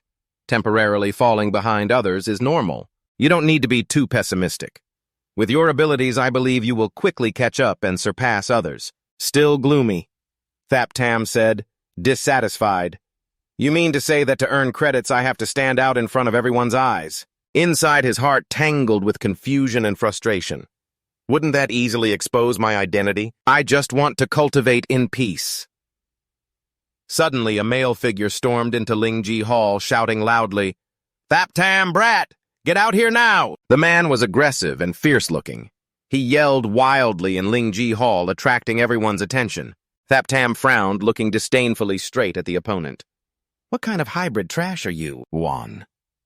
Wan looked horrified at the fierce man in front of her. "This is bad.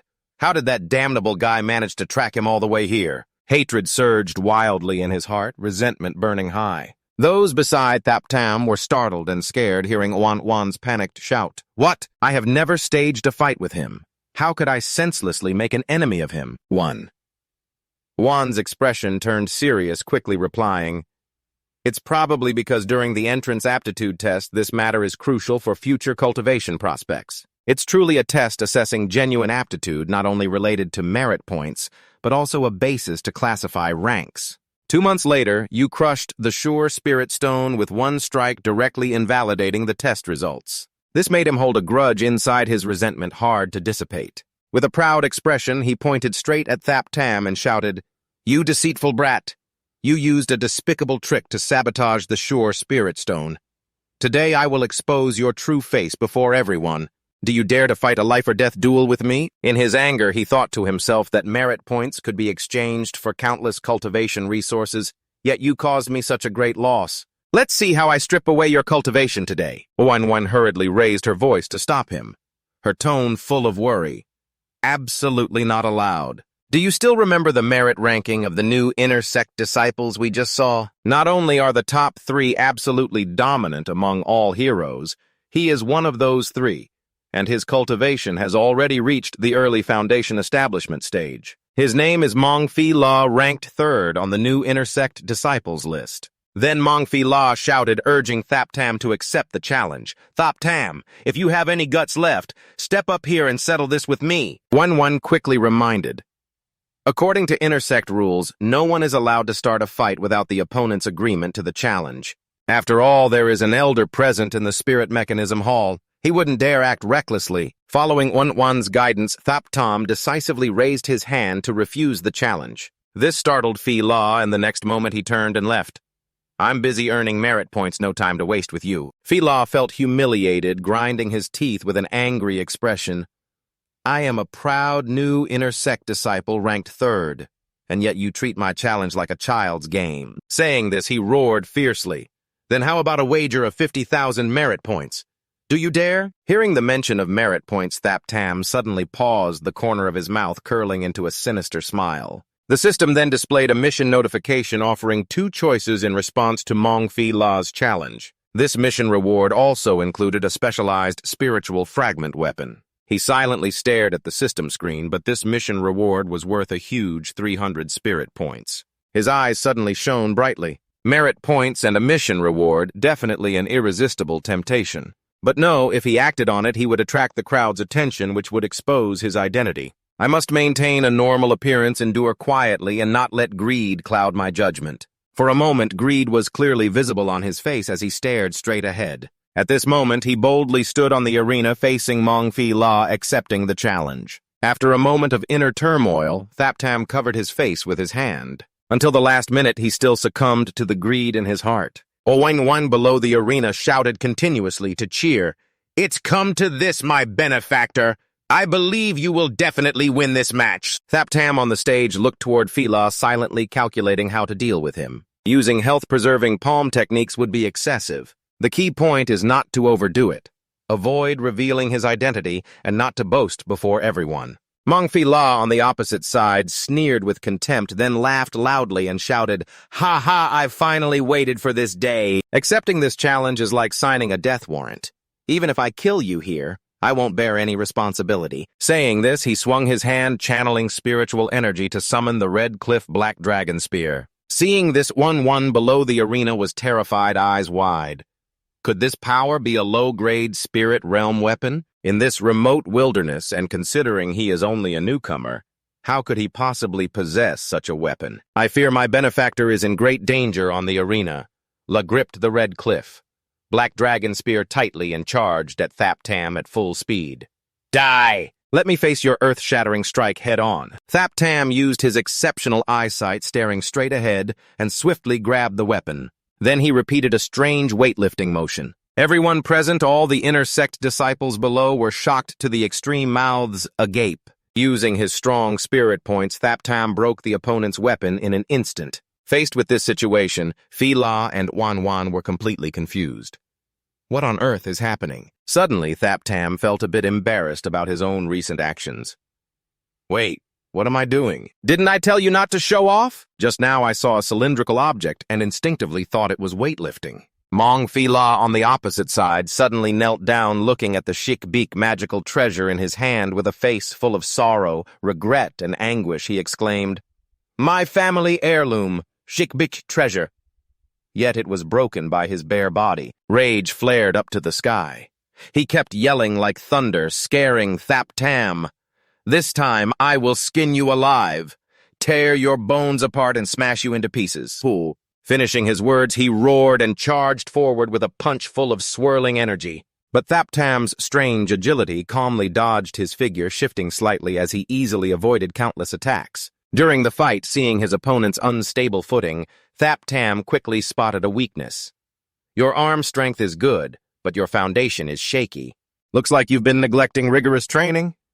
Lowering Mong Phi La, he formed a hand seal with both hands, murmuring the incantation of the Wild Calamity Fierce Flame Supreme Spirit Fire attribute technique. Each defensive move was somewhat strange, but executed very slowly. The fiery aura filled the sky, gradually gathering at his mouth, containing terrifying power. But before he could even unleash it, Thap Tam twisted his body strangely and kicked hard in his butt. "You're overcomplicating your chanting." With just one kick, he easily sent Phi La flying straight to a distant mountain. All the inner disciples were terrified for the second time. That sack witnessed Thap Tam's true power firsthand that day. News about him spread like a whirlwind throughout Ngulam Tin Mon with shocking headlines. This immediately terrified Thap Tam. How did it end up like this? I've become the sect's rising star. No. Lately I've been a bit arrogant. I must restrain myself and act more modestly. It's better to focus on cultivation and accumulate contribution points. Early the next morning, at the large martial arena where all inner disciples gathered, Lun Tan Tuyen's voice rang out like a bell. "From today onward, I will personally oversee all new disciple training. I, Lun Tan Tuyen, will guide you all on the path of cultivation at Ngulam Tin Mon." Thap Tam was also in the crowd and immediately panicked upon seeing Tan Tuyen's figure. What the hell is this? It turns out to be my nemesis.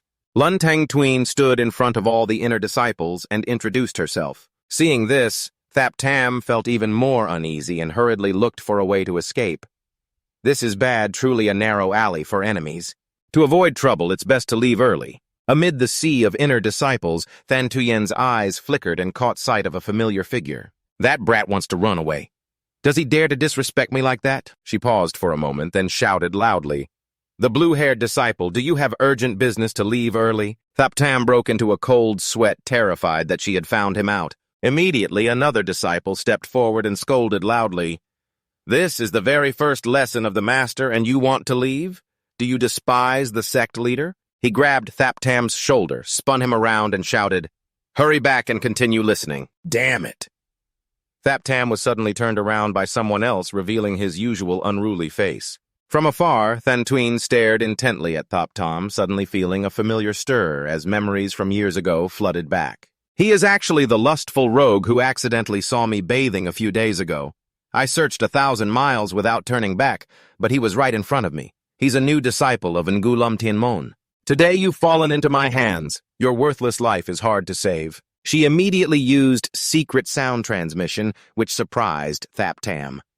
"Who did you reveal that incident to?" Not a hint of confusion hearing the voice echo in his head. Thap Tam screamed in terror. Who? Who is it? Who is secretly transmitting sound? Huh? With a serious face. Tan Tuyen continued. "This is sound transmission technique. No need to shout loudly, just respond with your thoughts." Realizing Tan Tuyen was communicating with him by sound transmission, Thap Tam became even more panicked. Is it you? Thaptam swore he would never reveal this matter. That day was just a misunderstanding and an unexpected accident.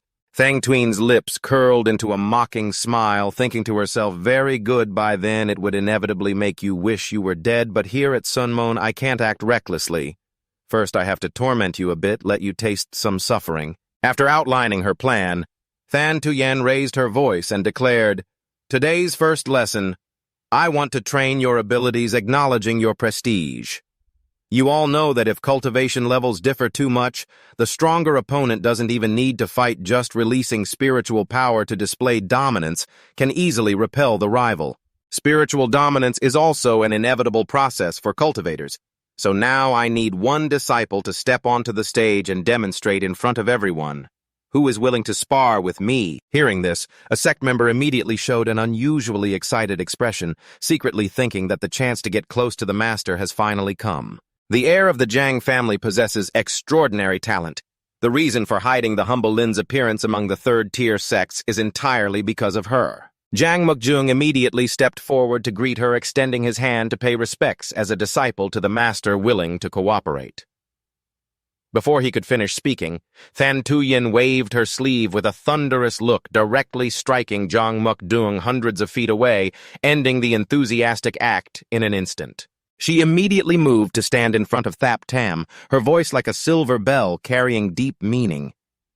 "This junior brother doesn't know if you are willing to spar with me. If so, there will obviously be generous rewards in front of all the inner sect disciples as a demonstration." Seeing Than Tuyen's smiling but not smiling expression, Thaptam couldn't help but feel terrified inside. This smile truly concealed murderous intent. There must be some malicious scheme. I originally only wanted to cultivate quietly, not be the center of attention. Just then, an unexpected event occurred. The Chi system board suddenly appeared above, displaying a testing task with two choices. Regarding Lun Tun Tuyen's proposal, with the reward being a random quality-enhancing Dao artifact. Thaptam's expression instantly became serious. Facing the tempting reward, he immediately responded, "I am willing to spar with Master, respectfully asking you to be merciful." Hearing this, Than Tuyen thought to herself that this new disciple must be at least at the Truk Ko stage. Then first I will use Truk Ko spiritual power to probe him a bit. Thinking this, Than Tuyen quietly raised and channeled Truk Ko stage spiritual power to suppress Thaptam. In a moment, a fierce Truk Ko aura descended from Thaptam's head, a boundless, binding spiritual force, immediately transforming into a powerful shockwave sweeping in all directions. Mukjung clenched his teeth tightly, his face looking a bit ugly, muttering, "The spiritual pressure really is fierce." Some lower cultivation disciples nearby even found it hard to breathe, their eyes gradually fixed on Thaptam with some suspicion. Yet that Thaptam, standing beneath such a fierce aura, showed no reaction. He just stood there looking bewildered with a hint of surprise on his face. "Ah, is it starting?" Seeing this scene, Than Tuyen grew even more annoyed inside. This brat even dares to fake composure, trying to make me lose face in front of everyone. She immediately forced her Yuan energy to boost her spiritual power. Then let's see how long a Kim Dan stage cultivator can keep up the act.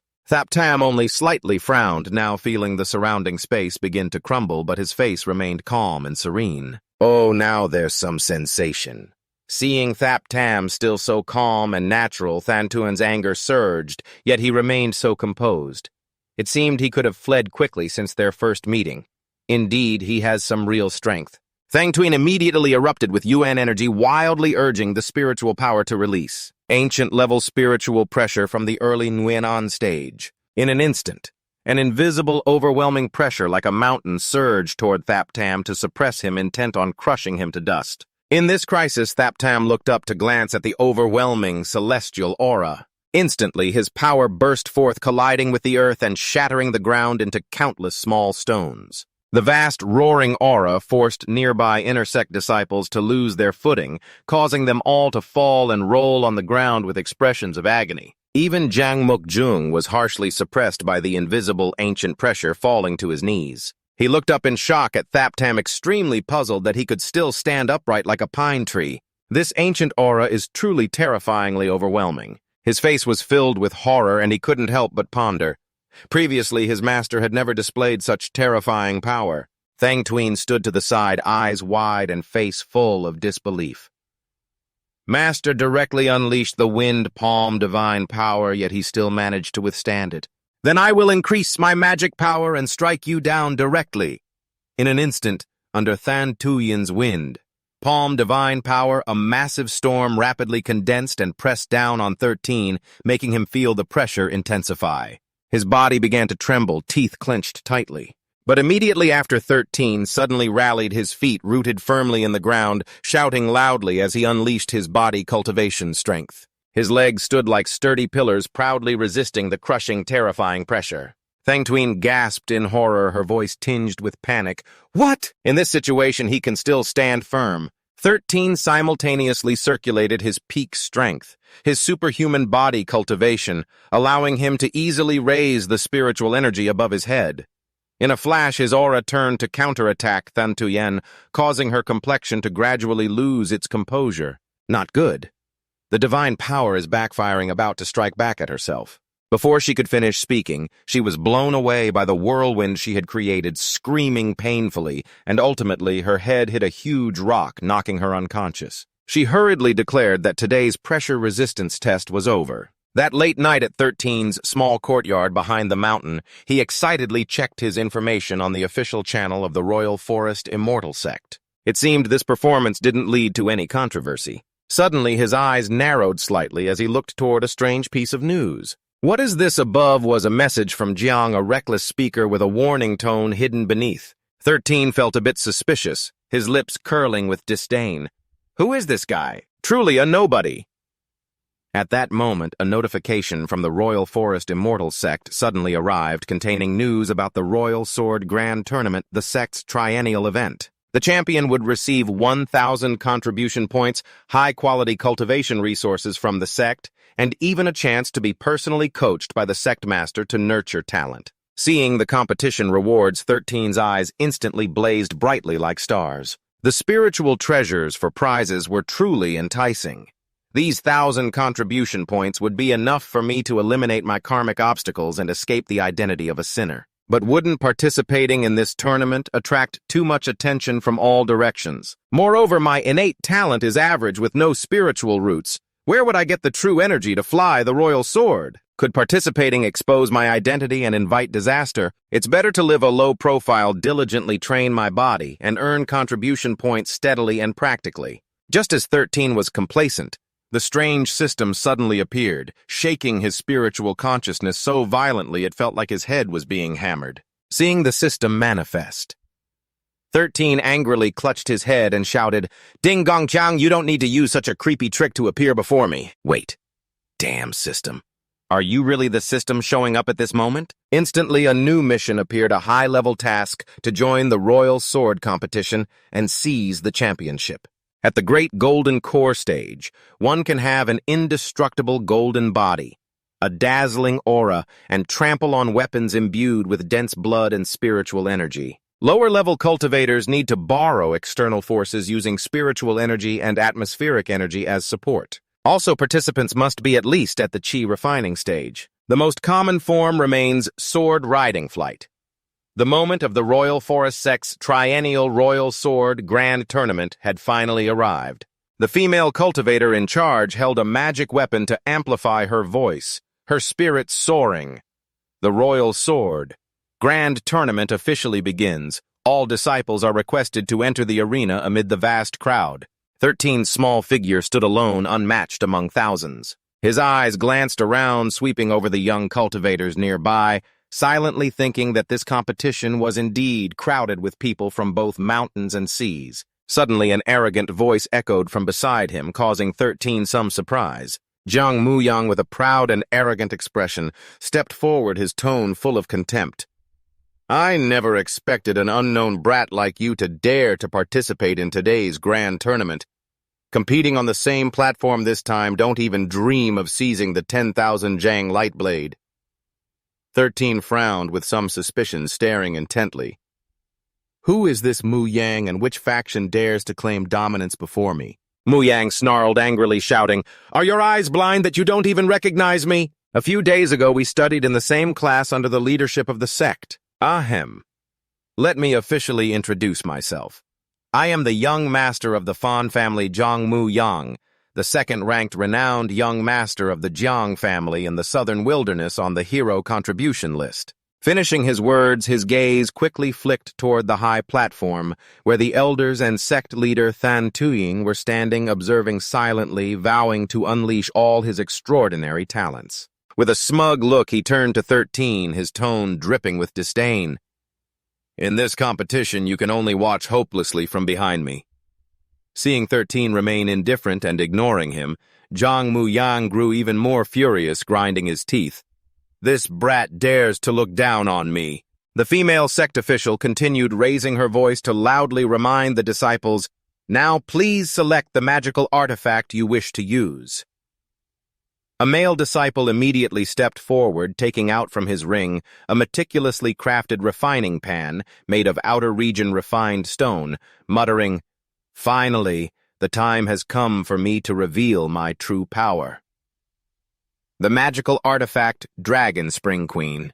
The female sect official exclaimed in surprise and praise, "This aura is indeed a magical artifact of the spiritual grade or above." The first disciple had drawn a rare, precious spiritual treasure. Then another male disciple showed contempt, sneering coldly, "Just a common magical artifact." After speaking, the beautiful woman Luke Dien waved her hand to take out a strange rope, shouting loudly, "Dragon Release Immortal, come out my fake pawn." The female sect official continued loudly, "Though its shape is bizarre and indescribable, the aura of this magical artifact is by no means ordinary. Indeed, everyone here has brought prepared magical artifacts, all at least spiritual grade or higher." Mu Thuong, standing nearby with an increasingly obvious, contemptuous expression, said, "Truly a bunch of blind fools, just some petty spiritual treasures and tricks."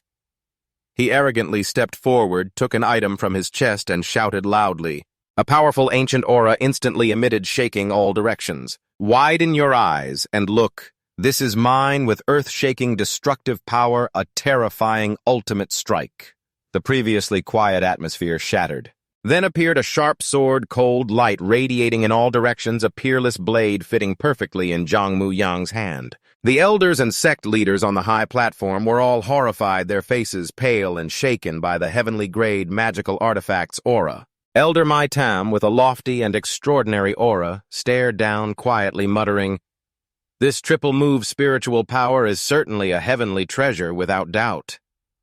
The elder beside him nodded, solemn and thoughtful, saying, "Magical artifacts are divided into 5 grades: mortal, spiritual, heavenly, immortal, saint. Historically, the highest-ranking elders have uniformly supplied magical artifacts. Now disciples can prepare their own at will. Could this lead to unfairness in the rules?" Nam Kung. Huang's sharp eyes fixed forward firmly, responding, "When the strength is equal, the magical artifact is the decisive factor for victory or defeat, even if the rules are unfair and predetermined. In life-and-death blood battles, would an opponent give up a superior magical artifact for the sake of fairness?" Mu Yang at this moment had just reached the peak of his foundation cultivation, seemingly holding the world in his palm, silently thinking, "At the peak of foundation realm, plus a sect-shaking magical artifact guarding me, this duel is nothing more than a toy in my pocket." He glanced contemptuously at 13, ordering 13, "It's time for you to reveal your magical weapon." Before he finished, Mu Yang's eyes nearly popped out, utterly shocked. What the hell is that? You dare to bring that out as a magical weapon?" 13 smiled brightly like a flower, calmly replying, "Exactly before the tournament started, I specially sought advice from the great master who cleans the mountain gate." Mu Yang's face was completely dumbfounded, muttering, "Isn't that just an ordinary broomstick? Do you take this tournament as a child's game?" The presiding sect official stepped forward slowly, solemnly announcing the rules. "Disciples, please place your magical weapons in the designated positions." Standing nearby, 13 tilted his ear, attentively observing the rules. The official continued loudly, "This duel is not simply a round. The focus lies in using spiritual power to control the magical weapon. First, you must use spiritual power to recall your magical weapon from a certain distance. Then follow the predetermined route to perform sword-riding flight techniques. Whoever reaches the finish line first will claim the championship title. Of course, countless dangerous obstacles will be arranged along the way. After hearing the rules, Thap Tam was momentarily stunned, his face showing clear sorrow. What? I don't even have half a point of spiritual power, so how can I remotely control magical weapons from afar? Mukdong took the opportunity to taunt, his tone even more contemptuous toward Thap Tam. Heh heh. Have you felt the true pressure just now? After a brief preparation, all magical weapons were positioned at their designated spots. The female steward's voice echoed throughout the square like Zhong Kan. As soon as the command was given, countless magical weapons simultaneously transformed into light beams, shattering the void and flying up quickly, rushing toward their owners to signal the start of the second round. Mukduong, full of soaring spirit and eyes sharp as an eagle, stared straight ahead, gripping the peerless sword tightly, glancing sideways at Thap Tam, teasing, "I'll go a step ahead, you useless brat." With that, he urged the swordlight to ride the sword flying, forming a brilliant rainbow, leading the inner sect disciples forward, leaving behind a cloud of dust that covered the starting point. In just a blink, the dust gradually dispersed with the wind revealing the lone figure of Thap Tam. Seeing Thap Tam still standing motionless like a stone statue, the crowd of disciples immediately buzzed with chatter, mocking laughter ringing out continuously. Why hasn't that guy started yet? Could it be he can't even recall his magical weapon? Impossible, he doesn't even know the most basic operation. This kind of trash dares to fancy competing in the grand tournament. Thap Tam's face gradually turned pale, his heart in utter panic. This is bad. If I keep standing still like this, everyone will definitely doubt my identity. The old man in gray beside him frowned with a suspicious look at Thap Tam. What's wrong with Thap Tam? Could it be he can't even use a bit of basic spiritual power? Lantan Tween curled his lips in a contemptuous smile, secretly mocking. Ha ha, this foolish brat is really bringing disgrace upon himself. Thap Tam's eyes were steel-like, staring fiercely at his magical weapon in the distance, gritting his teeth. There's only one way left, gotta take a risk to find out about this guy. Immediately, he swung his arm forward, forcefully roaring thunderously, "Come back here obediently, broom!" Then Thap Tam poured all his strength into stomping the ground, causing the earth to crack and rocks to scatter everywhere. This shocking stomp instantly generated a powerful recoil force, flinging the ordinary broom high into the air, flying straight toward Thap Tam. After firmly grasping the magical weapon in his hand, Thap Tam showed an unusually excited expression, loudly shouting, "Recalling the magical weapon from the starting point is easily completed."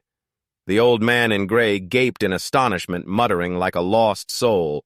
That counts as recalling a magical weapon from the starting point. Meanwhile, on the race course, the contestants had entered the obstacle area meticulously arranged by the sect, where numerous restrictions simultaneously activated, unleashing bursts of fierce attacks that inadvertently knocked down many cultivators, causing them to fall freely to the ground like kites with broken strings. Mukduong, relying on his superior cultivation and the heavenly realm protective treasure, barely stood firm after the first attack, feeling arrogantly proud.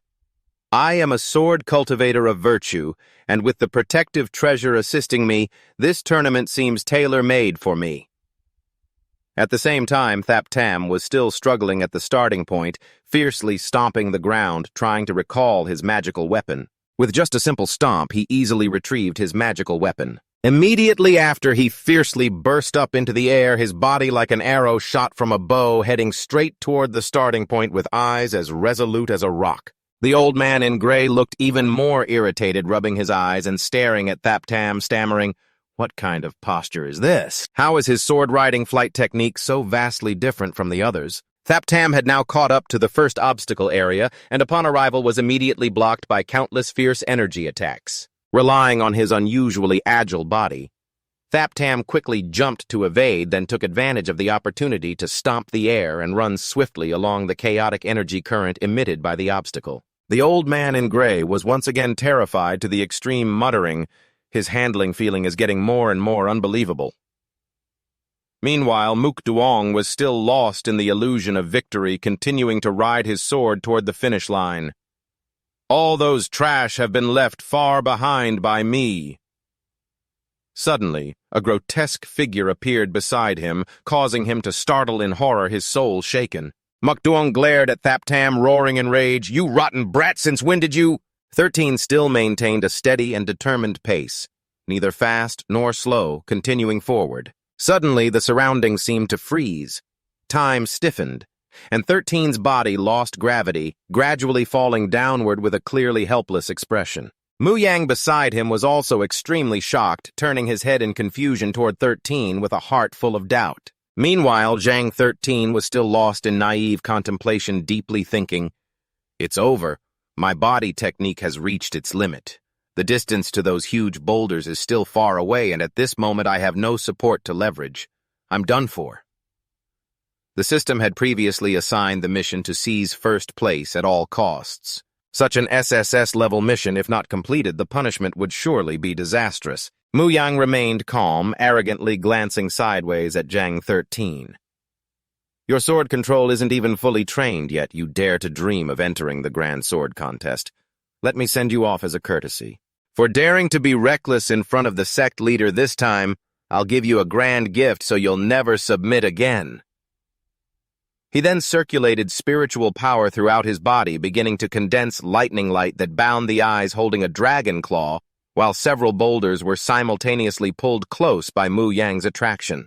After shortening the distance to a suitable range, Mu Yang swung his arm, controlling all the obstacles, to fiercely bombard Zhang 13. Countless boulders obeyed Mu Yang's will like meteorites, bombarding the opponent's position. The sect elder watching the scene before him was horrified. Chiso quickly shouted, using magic to control the boulders to attack another opponent.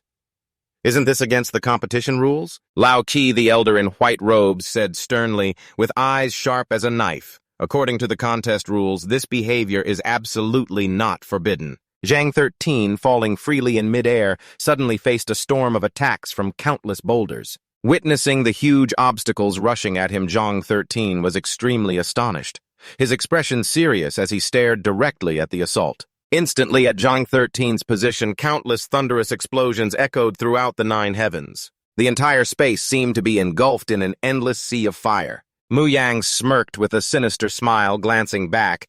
"Even if you have mastered the indestructible Vajra divine skill, it's hard to survive such a terrifying rampage." Suddenly, amid the sea of fire, a sword light flashed like lightning, tearing through the smoke and fire, charging forward with destructive momentum. Then Zhang 13's figure appeared, proudly, eyes as resolute as steel, face full of fighting spirit. In just a brief moment, his figure approached Mu Yang, causing the latter's arrogant expression to instantly turn into indescribable horror. What is this? How could you calmly escape that rampage so easily?" Zhang 13's face gradually revealed a fierce look, eyes like a hungry wolf staring intently at his opponent. "Thank you for your effort in putting on this dazzling fireworks display." Without another word, Zhang 13 ruthlessly kicked Mu Yang straight in the face, leaving him dizzy and nearly unconscious. "This is a small token of my gratitude. Consider it a return gift I specially prepared for you." After that earth-shattering kick, Zhang 13 took advantage of the momentum to glide forward, his ghostly body turning into a streak of light cutting through the wind. The previous kick thoroughly knocked Mu Yang down, his body sliding along the ground like a kite with a broken string. Zhang 13 had already approached the final finish line of the sword-riding contest like an arrow released from a bow. At the decisive moment, Zhang 13 proudly seized the champion position, becoming the first to touch the glorious finish line. The female disciple official then announced loudly that the champion title of this year's Grand Sword Contest had been claimed none other than disciple Zhang 13. Moreover, not only did he win first place, Zhang 13 also broke the record set by the previous senior brother, officially creating a new era for the Grand Sword Contest. Hearing this news, the surrounding disciples were utterly shocked. What? Just by some unknown kid, he managed to win the champion of the Grand Sword Contest, and even break the senior brother's record. "I absolutely refuse to believe this nonsense. It can't possibly be true." At that moment, the system also transmitted its voice into Hai's consciousness. 13 Zhang congratulates the host on successfully completing the mission. This time's reward is a supreme top-tier cultivation technique set. The moment he heard the words, "cultivation technique," 13 Zhang's heart bloomed with joy like a madman. He hurriedly opened the interface to check what kind of divine technique it actually was. The system continued to remind currently, the system offers a special newbie gift package. The host can freely choose the desired reward. Just by spending a small amount of accumulated points, one can obtain a rare treasure in the world. 13. Zhang still looked dumbfounded and confused, staring ahead.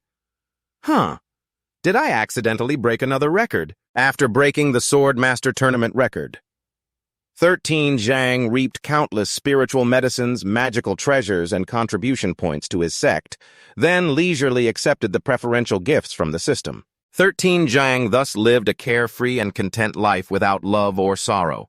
He was now sitting by a crackling campfire roasting wild chicken. It was time to nourish his body with high-quality protein and add a bit of secret seasoning on top. This would surely elevate the roasted chicken into a supreme delicacy. He then leapt into his cave mansion, vaguely recalling that he had stored some precious seasoning inside. After fetching the seasoning, he hurried back to the fire to continue roasting the chicken, but suddenly the scene before him made him so furious his face turned purple.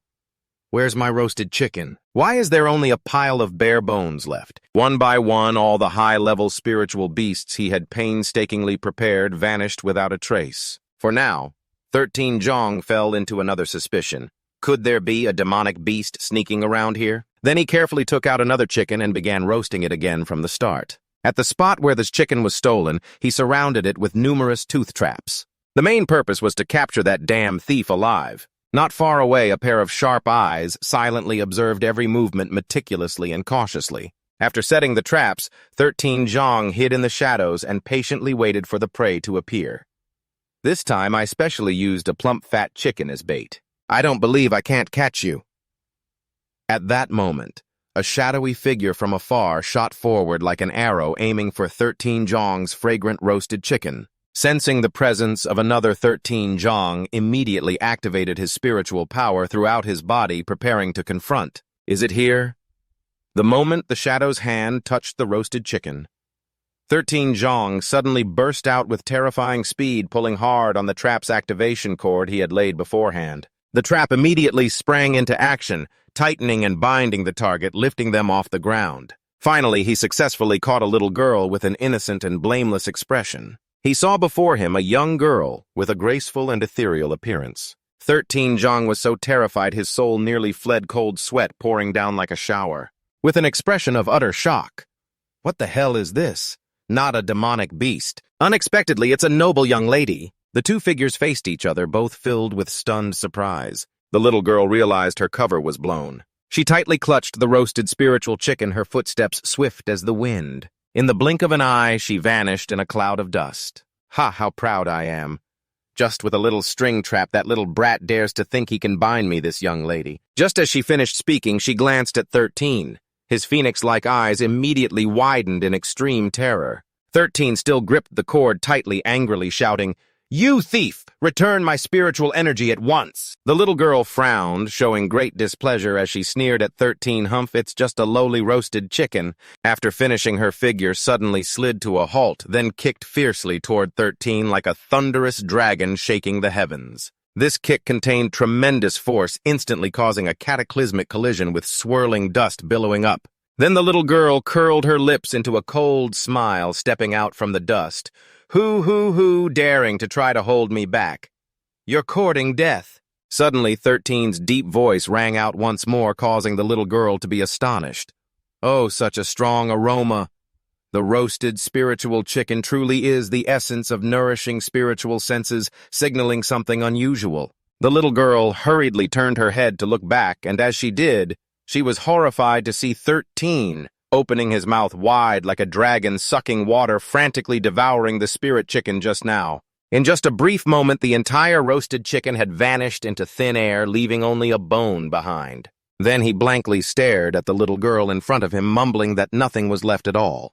The little girl finally regained her senses and hurriedly searched for the roasted spirit chicken that had been in her hand, only to find the sacred object had been stolen by 13. She immediately flew into a rage and angrily shouted at the damn little thief.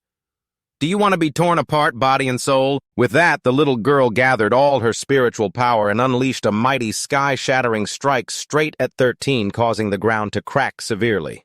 13, on the opposite side, helplessly shouted, "Hey, hey, little girl, how can you be so shameless, stealing and then crying wolf? This roasted spirit chicken was clearly mine, so when did it become your possession?" Her face darkened in fury as the little girl tore the binding rope from her body with her hands. Then, like a madwoman, continuously threw punches and kicks at 13, her expression full of rage. Seeing the opponent's attack carried considerable power, 13 couldn't help but be surprised. This little girl's body is small, but her strength is terrifying. Even a casual strike can break Mountain Song staff. With a proud and arrogant face, the little girl shouted, "You brat! Do you only know how to hide like a mouse?" But immediately after, her body was tightly bound by 13's special damn immortal rope, successfully restraining her. 13 held the rope tightly and threatened loudly. "Sorry if I let you go again. I'm afraid you'll destroy this place to nothing but rubble." While restrained, the little girl angrily waved her hand, speaking with unmatched arrogance. "Do you think a mere mortal rope like this can imprison me? Watch my skill." After struggling with all her might, the little girl was a bit stunned to find the binding rope did not loosen at all. Overwhelmed with panic, she kept writhing and thrashing, screaming like a madwoman. After a bout of frenzy, fear began to show on her face. "Even immortal treasures can't bind me, so why can't I break this rope?" 13 beside her loudly explained, "This rope has recoil force. It's infused with spiritual power by me, so how could you easily cut it?" Unexpectedly, the weapon given by the system this time proved to be so useful. Unable to escape, the little girl angrily shouted at 13, You know who I am? How dare you disrespectfully bind me like this?" 13 stared blankly ahead. "Oh, then tell me, who exactly are you?" Hearing this, the little girl curled her lips in a sinister smile. "I am your senior sister, the famous disciple of the Imperial Forest Immortal Sect, Little Man Ding." The two once again stared at each other with bewildered and foolish expressions full of confusion inside. 13 then loudly asked in doubt, "Little girl, you look only 7 or 8 years old. So how dare you call yourself my senior sister?" Excited and malicious, the little girl stared at 13. "Although I'm still young, I entered the path earlier than you. Insulting the senior sister is disrespectful. Do you know what punishment you will have to bear?" Suddenly, her body was slowly lifted up, and in this awkward position, the little girl panicked and shouted loudly, Hey, what the hell are you doing?" 13 held the little girl firmly in his hands, his face serious as he looked forward. "If I know you're also a disciple of the Imperial Forest Immortal Sect, it's easy. Now I just need to take you to the main hall to face punishment and properly negotiate how to compensate for the spirit chickens I lost." And so 13 eagerly carried the little girl straight to the main hall of the Imperial Forest Immortal Sect. Scene shifts to the martial arena in front of the Imperial Forest Immortal Sect, where disciples were gathered practicing the Tao. Suddenly one disciple shouted, causing panic, "Not good, the little demon girl has left the sect!"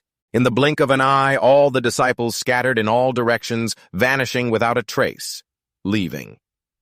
13 dumbfounded and stunned, seeing the situation before him almost collapse. "Looks like the rumors about you really aren't any good, huh?" 13 then continued to restrain and drag the little girl toward the majestic main hall. Slowly, the little demon girl of the Imperial Forest Immortal Sect, renowned for her prestige, was subdued by 13, a rare and strange sight indeed. The outer disciples secretly watched, whispering and speculating with a hint of glee. Humph, that little demon girl finally tastes defeat. Let's see if she still dares to act recklessly. The little demon girl, sharp-eared, clearly heard the taunts, her face flushing with anger, immediately channeling energy into her foot and kicking a pebble toward the crowd. The stone roared with force, hitting a loudmouth in the blink of an eye, causing him to cry out and collapse unconscious. The rest were terrified beyond belief, their spirits scattering, shouting frantically, "Mom, he fainted, he really fainted." 13 frowned, his tone a little reluctant. "Can you stop causing trouble and gossip?" The little demon girl snorted coldly with a proud expression. "I hate those bugs who dare talk behind Diemfa's back the most." 13 glanced at her stubborn face, unable to help but smirk, thinking, "I wonder what kind of people your parents are to have such a rebellious and fierce child like you." Just then, a solemn voice rang out. What the sect brother said is true. I am the mother of this little demon. Hearing that noble voice, 13 was terrified, frozen in place, feeling a heart-wrenching despair. Female sect leader Nam Kung Huang led 13 and the little demon to the Imperial Forest Hall, recounting the whole story. After hearing 13's narration, Nam Kung Huang turned to scold the little demon.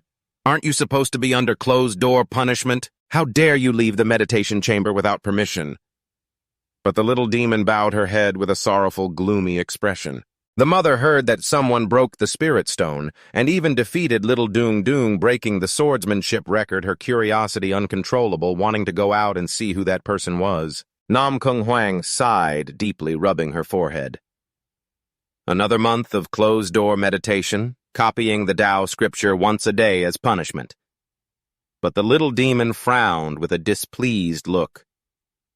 What, won't that just lock me up until I rot? Nam Kung Huang glanced at the little demon, her tone stern. You still dare complain? The little demon knew she couldn't resist, so she sulked and bowed. I dare not. The little demon asked to be excused. Then the little demon quietly left the Imperial Forest Hall and returned to the meditation chamber to continue her punishment. Watching the lonely back of the little demon, Nam Kung Huang's eyes grew distant, a painful sorrow rising in her heart. This little one is truly pitiful. Her origin is unlike ordinary people. 13, standing beside her, looked puzzled and asked the sect leader, What do you mean by unlike ordinary people? Nam Kung Huang withdrew her gaze and slowly explained, She was born from a giant egg I accidentally found many years ago. Hearing this, 13 was shocked, mouth agape. Really? Could it be filled with endless protein? Lucky it wasn't me who found it, or it might have been cooked into soup long ago. Nam Kung Huang's next words disappointed 13. When I first found the egg, I thought of cooking it for nourishment, but unexpectedly, when exposed to heat, the egg hatched into a baby girl. Moreover, from birth, her talent reached the peak of body refinement, naturally endowed with powerful divine physical strength. Out of compassion, I took her in as a disciple, but Xiaoan couldn't control her innate power, often unintentionally hurting others and leaving deep emotional wounds. Even fellow disciples, if they lightly touched her, their muscles and bones could be torn apart. Because of that, Xiaoan has no friends, living in lonely isolation. Hearing this, 13's eyes widened like bells, her heart pierced as empathy arose, recalling her own loneliness in a past life. She is exactly like me in my previous life, both having no friends. Nam Kung Huang continued about Xiaoan. Because of this, Xiaoan gradually changed her personality, becoming rebellious and stubborn, liking to do strange things. 13 looked confused, but deeply sympathized with Xiaoan's fate. Maybe she acts like that just to get everyone's attention. Don't be fooled by her happy smile. Deep inside, she's probably feeling extremely lonely. The scene shifts to a quiet mountain where Xiaoan is punished with closed-door meditation by Nam Kung Huang, filled with resentment. Xiaoan angrily strikes the cliff, each punch packed with strong force, pounding in frustration while muttering, That hateful 13, you caused me to be punished even more severely. At that moment, 13 appeared behind Xiaoan and asked, Is this your meditation chamber? Xiaoan was startled and turned around, surprised and staring in disbelief. 13, it's you again? What are you doing here? How do you know this place is mine? Could it be that you deliberately came here to violate me? 13 stood opposite, stunned for a moment, intently observing the angry expression of Xiaoan, suddenly recalling Nam Kung Huang's request for 13 to help Xiaoan control himself. The next second, 13 turned his face to the side with a probing gaze. The next moment, 13 shifted his eyes to scan the desolate surroundings. The bleak scene caught his eye.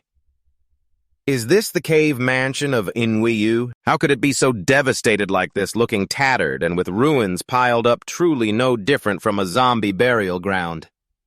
Xiaoan felt his pride, insulted anger rising to the sky, eyes staring straight at 13. So you really came here just to mock me now? I'm furious. Seeing the other like a beast about to go mad. 13 hurriedly waved his hand in a calming gesture. Hey, calm down, friend. I don't want to fight you. You like to pull stunts like this, is it to attract others' attention? Is that right? Hearing this, Xiaoman's eyes widened in surprise, stunned. 13 opposite continued speaking. Deep down, you always crave having friends by your side to have fun together. It's just that your abnormal physique makes others terrified and avoid you. These things are exactly like the memories of my past life. Hearing this, Xiaoman became silent like a statue, staring blankly at 13 for a long time, then hurriedly turned away to hide his sorrow. His whole body trembled slightly, voice stammering, Who told you these things? Is that so? Xiaoman's eyes glistened with tears as he glanced at 13. Who dares slander me as friendless? She then pointed to the towering debris nearby, enthusiastically introducing, Look, this is Xiaoman number 11, and this is Xiaoman number 12. Seeing the dazed, vacant look of the other 13 could only sigh helplessly, inwardly thinking, this is like shaping a figure out of mud. This child is probably seriously disturbed by evil spirits. But Xiaoman simultaneously shifted attention back to 13. How dare you talk about me? I've been observing you for a long time, seeing your place isolated in the mountains and waters, deserted without a single visitor. Boy, you're lonely and alone too, aren't you? Hit in the heart by Xiaoman's words, 13 showed an embarrassed and deeply ashamed expression. Who told you that? Who dares slander me as friendless? He immediately took out a specialized magic weapon, excitedly introducing, This is Brother Iron Tendon Dao. Then 13 pulled out a small weight in his hand, and this is Comrade Great Strength. Finally, he took out a super elastic rope and displayed it in front of Xiaoman. You've met this one before. Just call him Comrade Rope. With a radiant smile, 13 enthusiastically said, These are comrades who accompany me on the path of cultivation. Xiaoman showed clear confusion, expression blank, like a chicken silently thinking this guy's illness is even worse than mine.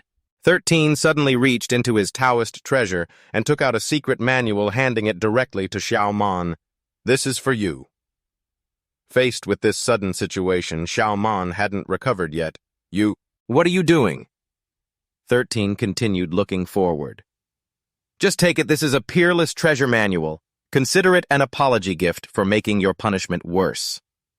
Xiaoman dazedly took the cultivation manual from 13, with both hands still looking stunned. What kind of cultivation method is this? See, on the cover of 13's cultivation manual were a few written lines, delayed tendon book tendon technique. Xiaoman, with a disdainful expression, curled his lips to show dislike. What kind of ugly chicken scratch writing is this? Did you write this yourself? 13 opposite immediately shouted with a contemptuous expression. Hey, what do you mean by that? Do you know how precious this handwritten secret manual is? This is a relaxation technique given to me by a great cultivator after reaching the perfect physical realm. I see your energy is strong, but you can't control it, especially when you get emotional. That's because your tendons and bones are too tense. So what you need now isn't to train your strength, but to learn how to relax. This suspension balancing scroll can help you regulate your body, relax your muscles and tendons, and improve your mood. After giving detailed instructions, Zhang 13 turned and left. Take your time to study it carefully. I have no other matters, farewell. Xiaoman stood still, intently watching Zhang 13's retreating figure, a complex emotion rising within her, her hand trembling as she tightly grasped the martial technique Zhang 13 had just given her. The screen now displayed countless news reports related to Zhang 13 and Xiaoman. A man sitting high above wore a dark and cunning expression. Recently, rumors about him circulated. This guy named Zhang 13 has been making too much noise lately. Mu Yang, battered and kneeling on the ground, was that man. He used dark arts to win the competition, leaving me in this miserable state. La, standing nearby, also groaned in pain. The wounds from the previous fight still haven't healed. Big Brother Liu, please take charge and seek justice for us. The man surnamed Liu above then showed a sly face. Don't worry, he's already attracted too much attention. We must find a way to suppress him. The scene shifted to the vast square of the Imperial Forest sect, where a crowd of inner disciples were buzzing with discussion over the number of spirit stones traded this time. Some nearby were curious about the unfamiliar merchants. Who are these people? Why do they seem so strange? They are merchants from the mountain sect occasionally allowed to trade here on the road. So, should we try our luck and check them out a bit? A disciple beside them waved off the idea. Forget it, they're just a bunch of spirit stone traders who trade once and leave. If we get scammed, who can we complain to?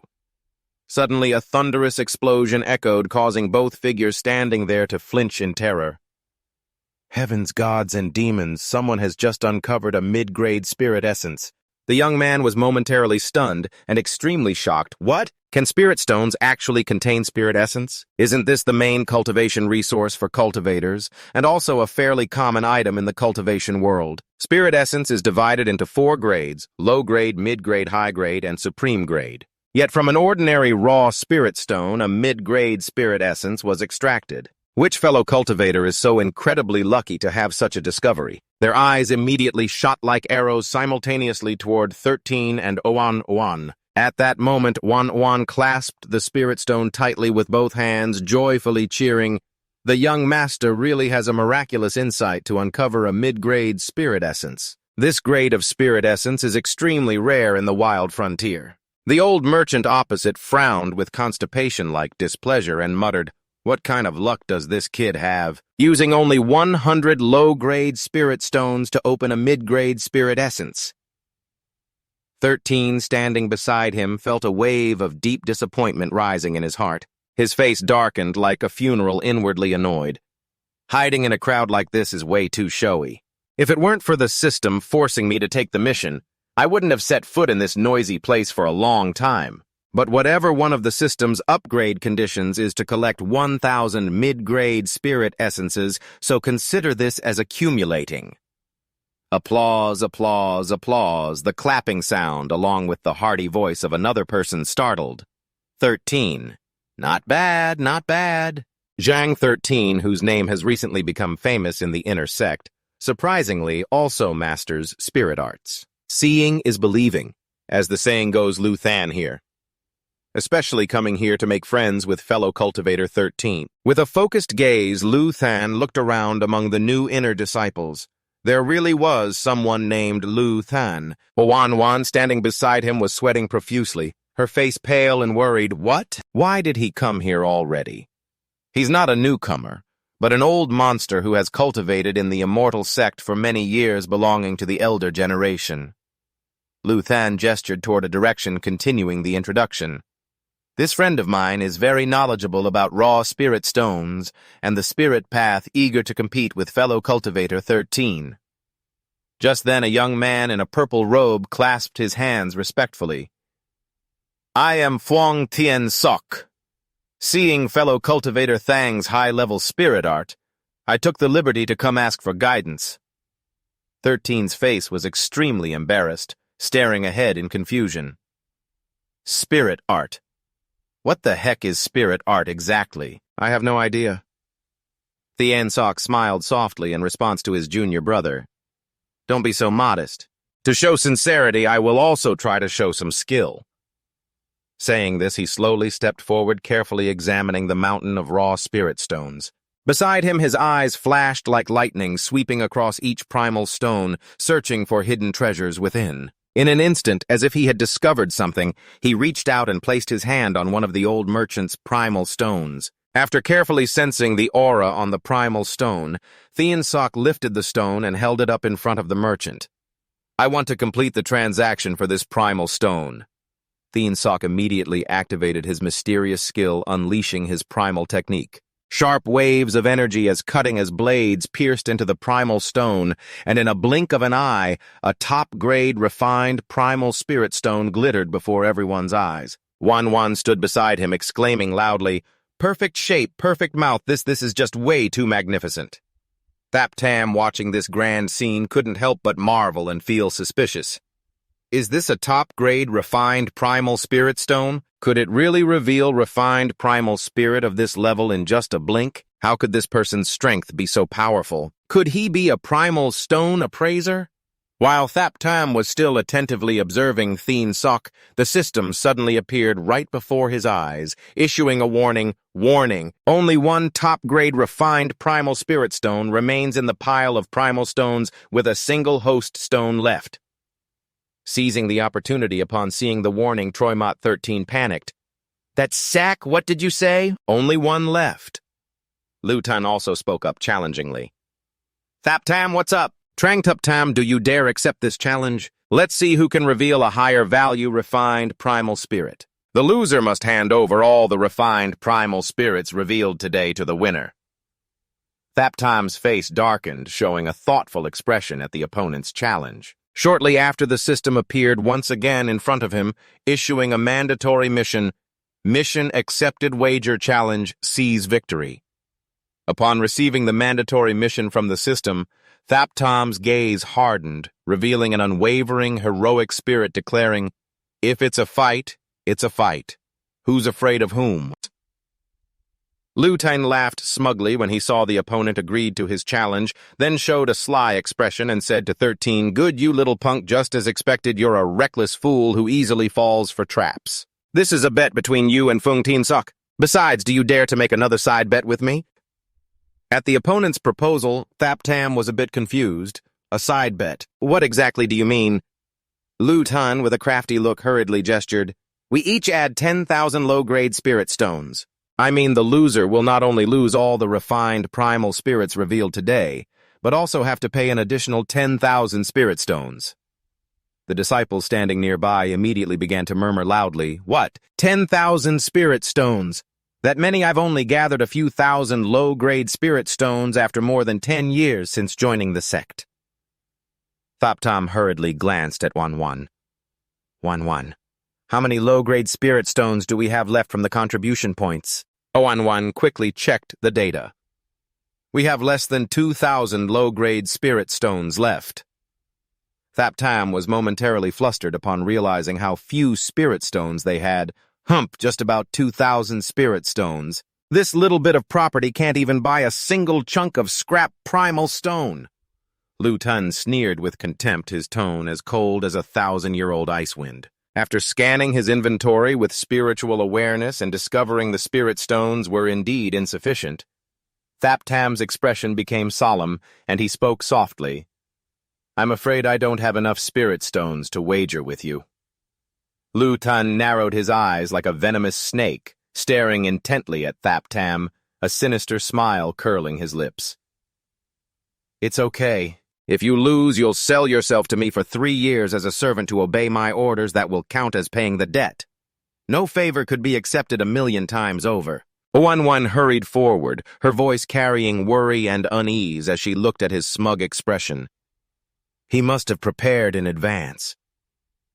Before Thaptam could carefully consider, the system's icy voice suddenly echoed in his consciousness, displaying a mandatory mission.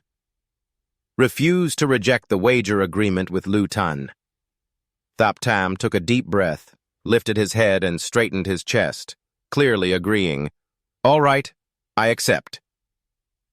As soon as he spoke, a commotion erupted from all directions, and everyone's eyes turned towards him, filled with surprise and confusion. The stall owner, who had been dozing off, suddenly brightened upon hearing this, laughing heartily as he stepped out, his voice echoing throughout the stall. "Ha ha ha, it's rare to witness such an intense primal technique duel here in the quiet Son Mon. Lao Fu can't keep his skills hidden any longer." Finishing his words, Lao waved his sleeve, a flash of light appeared, and 3 huge primal stones, several times larger than the usual ones, appeared on the ground. A strong aura of spiritual energy radiated in all directions.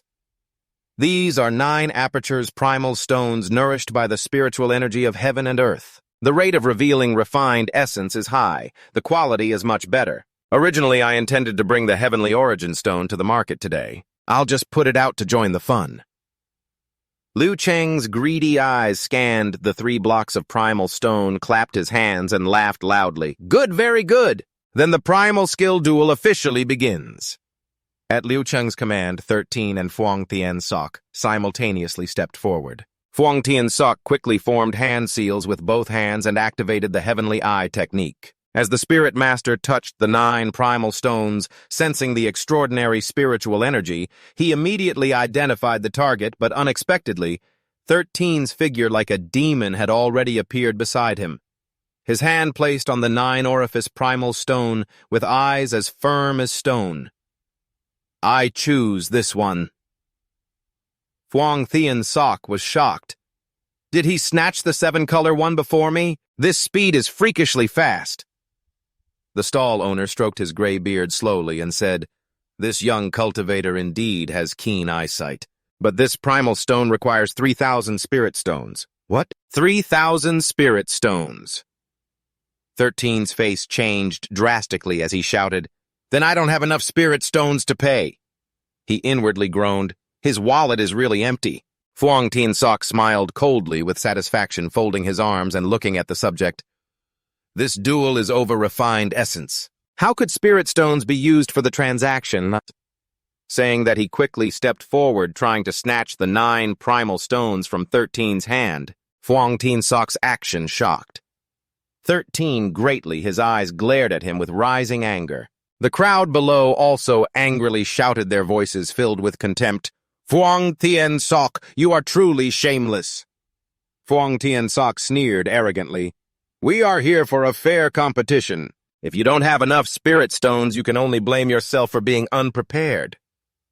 After speaking, he waved his sleeve, and a sharp kinetic force like a blade chopped down at the 9-orifice primal stone. Boom! The stone shattered. A dazzling light flashed, revealing a flawless, top-grade refined spirit before everyone's eyes. 13 stood dumbfounded, his heart filled with horror. Is this the last top-grade refined essence? Huang Thian Sok proudly admired the top-grade refined spirit and arrogantly said, I am not an ordinary treasure inspector. I am a fate master far superior to a treasure inspector. I can probe the upper primal veins and infer your destiny and fate. He had already seen through the stall owner, then stepped forward and gently said, Young cultivator, do you want to see the other 2? These 2 only cost 2,000 spirit stones. Much more affordable. 13 looked like a lost soul, sitting on the ground, covering his eyes with his hands, mumbling meaningless numbers. His strange movements made others confused, as if he was practicing some bizarre cultivation technique. Liu Cheng saw this, and cold sweat broke out uneasy inside. This rotten kid is playing some freaky tricks again. 13 rubbed his temples with both hands, thinking to himself, the top-grade refined essence is indeed gone, but the system hasn't notified mission failure yet. Moreover, the mission requires at least revealing a top-grade refined essence. This proves that among these primal stones there must be hidden even rarer treasures. He recalled that just now he only glanced at the 3 primal stones with his vision, maybe because his eyesight wasn't strong enough to see the truth. Eye protection exercise ended. 13 suddenly woke up, his eyes wide open, shining like 2 sharp swords looking straight ahead. The moment to determine the winner had arrived. He stood up and stepped forward firmly, his eyes scanning back and forth among the primal stones, determined to find the ultimate refined essence. His mind's eye seemed clearer than before, able to sense the spiritual energy contained in each primal stone. His spiritual consciousness also became stronger indeed, seeing much more clearly. 13 exclaimed in surprise, then slowly turned around to observe the entire stall. The images in his eyes became extremely realistic. Everything seemed transparent, no longer covered by any shell. From the chaotic pile of primal stones, he accidentally discovered a primal stone emitting brilliant rose light with a rare, abnormal quality. Having identified the target, 13 didn't hesitate and quickly went to the rose-colored primal stone, grabbed it, and held it in front of the old merchant. I want this primal stone. Liu Cheng, standing beside him, smirked contemptuously, his voice like metal clashing. Picking up a bit of courage from this pile of trash is truly laughable. 13, with the keen eyesight of a refiner, spoke clearly like a ringing bell. This primal stone is still intact. Its geology is stable and extraordinarily solid. It must originate from the dragon vein chamber? That type of stone with an outer shell not only has the ability to gather spirit essence, but also conceals the effect of isolating light energy. This is absolutely a rare top-grade spirit essence. Hearing this, Liu Tang frowned and fixed a scrutinizing gaze on Trang Tup Tam's figure. Trang Tup Tam wasted no time and forcefully used his meridian power with both palms to separate the outer shell of the spirit stone. Immediately, a cracking sound rang out as the inner stone cracked, shooting out a brilliant red light in all directions. In the blink of an eye, the top-grade nature of the spirit essence stone was clearly revealed in his hands. Trang Tup Tom and Lou Tang witnessed this scene. Their expressions drastically changed, and they shouted in shock, "It's a scarlet red spirit essence quality!" Scarlet red. Fung Tian-suk, standing nearby, was also terrified, screaming, "Amazing! This is the legendary top-grade spirit essence. How could such a precious treasure be hidden in this pile of junk?" Lou Tang immediately flew into a rage, grabbing the old trader by the collar and growling, "What the hell is going on here, shopkeeper?" Trang Tup Tam clenched the top-grade spirit essence tightly in his hand, his eyes shining brightly. Although this spirit essence was only the size of a fist, its value far surpassed your superior-grade spirit essence. He stood proudly before Lou Tang and Fung Tian-suk, his voice echoing, "You've lost to me, so what are you waiting for? Hand over all the spoils. Give me all the spirit essence you mined today, along with 10,000 low-grade spirit stones as the bet." Lou Tang clenched his teeth, his face pale, glaring fiercely at the other party. Then he grumbled and threw the spirit stones forcefully forward. "Hand over 10,000 spirit stones." Trang Tup Tom's eyes were sharp and quick. As he caught the spirit stones, gathered the spoils, his gaze firm as stone. Lou Tang gritted his teeth and said bitterly, "These are 2 rings. The red ring contains all the spirit essence we mined today. The other is 10,000 spirit stones." After losing, he said this, and with Fung Tian-suk angrily left his back full of struggle. He glanced sideways at Trang Tup Tam, his voice icy like ice. "Trang Tup Tam, don't get cocky yet. The real show is still ahead." At this moment, Wan Wan happily ran over to Trang Tup Tom's side, her eyes sparkling like stars. "Master, you really have divine calculations. Even a Fate Master can't compete with you." Trang Tup Tom laughed proudly, his voice full of excitement. "Ha ha, it's all just tools." Then he took out the ring containing 10,000 spirit stones and generously gifted it to Wan Wan. "Thanks for your help today. This is a little token from me." Seeing Wan Wan hesitating to refuse, Trang Tup Tom said decisively, "Just accept it after all. If I keep it, it's just an external object. Besides, I've already harvested quite a bit of spirit essence today." After handing the spirit stones to Wan Wan, Trang Tup Tom turned and started to leave. "Farewell. I have to seclude myself for cultivation now." The scene shifts back to a simple cave residence on the hillside behind Trang Tup Tom's sect, where he is intently observing the virtual system panel before him. He checks the rewards just received. Numerous mission completion animations appear along with a reward of 1,000 training points in the Spirit Stone bag, shining with spiritual light. Numerous top-grade and superior-grade Spirit Essence stones piled up like small mountains. Trang Tup Tam pondered, deeply focused on the upgrade system panel. The system requires 2,000 medium-grade Spirit Essence stones. So how can I separate the current spirit essence I have? The system seemed to read the owner's thoughts and immediately displayed information about the method to separate spirit essence into smaller grades. Without hesitation, Trang Tup Tam took out a superior grade spirit stone and held it forward. Then there's nothing to worry about. You automatically take it in an instant.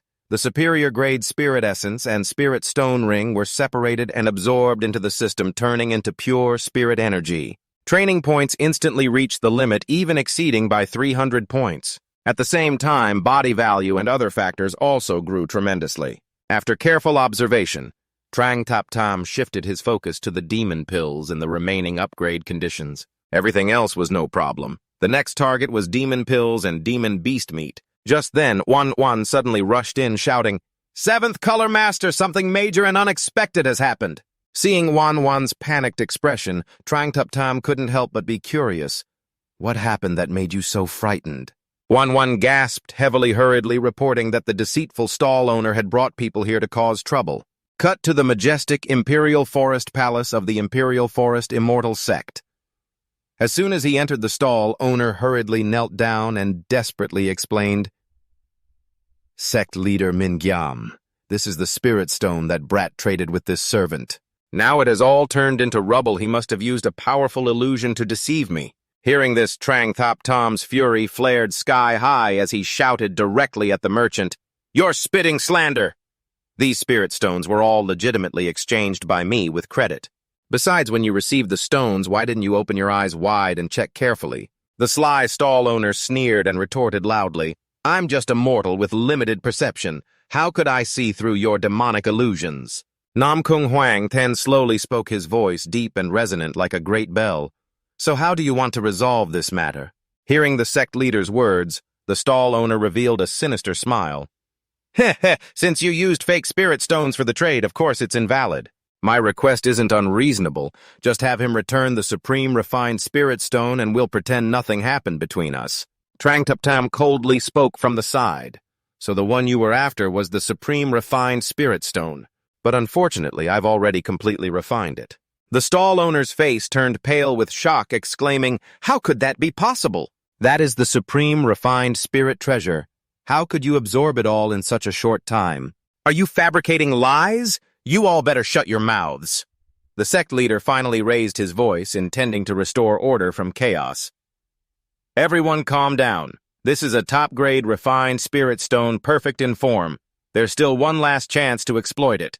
Who knows, inside it might contain supreme essence enough to make up for this fellow's total loss. Hearing this, Trang Tup Tam's grief surged as he shouted, "Sect leader, how could you be so reckless?" The sly stall owner then chuckled smugly, "Ha ha, fine, fine. Consider this old man taking a loss this time." Thap Tam gritted his teeth, his furious gaze burning as if to incinerate the old dishonest thief standing before him. In the stall owner's heart, satisfaction overflowed as he laughed coldly. "You want to fight with me, kid? You're still green." That night, shocking news spread everywhere, frightening people.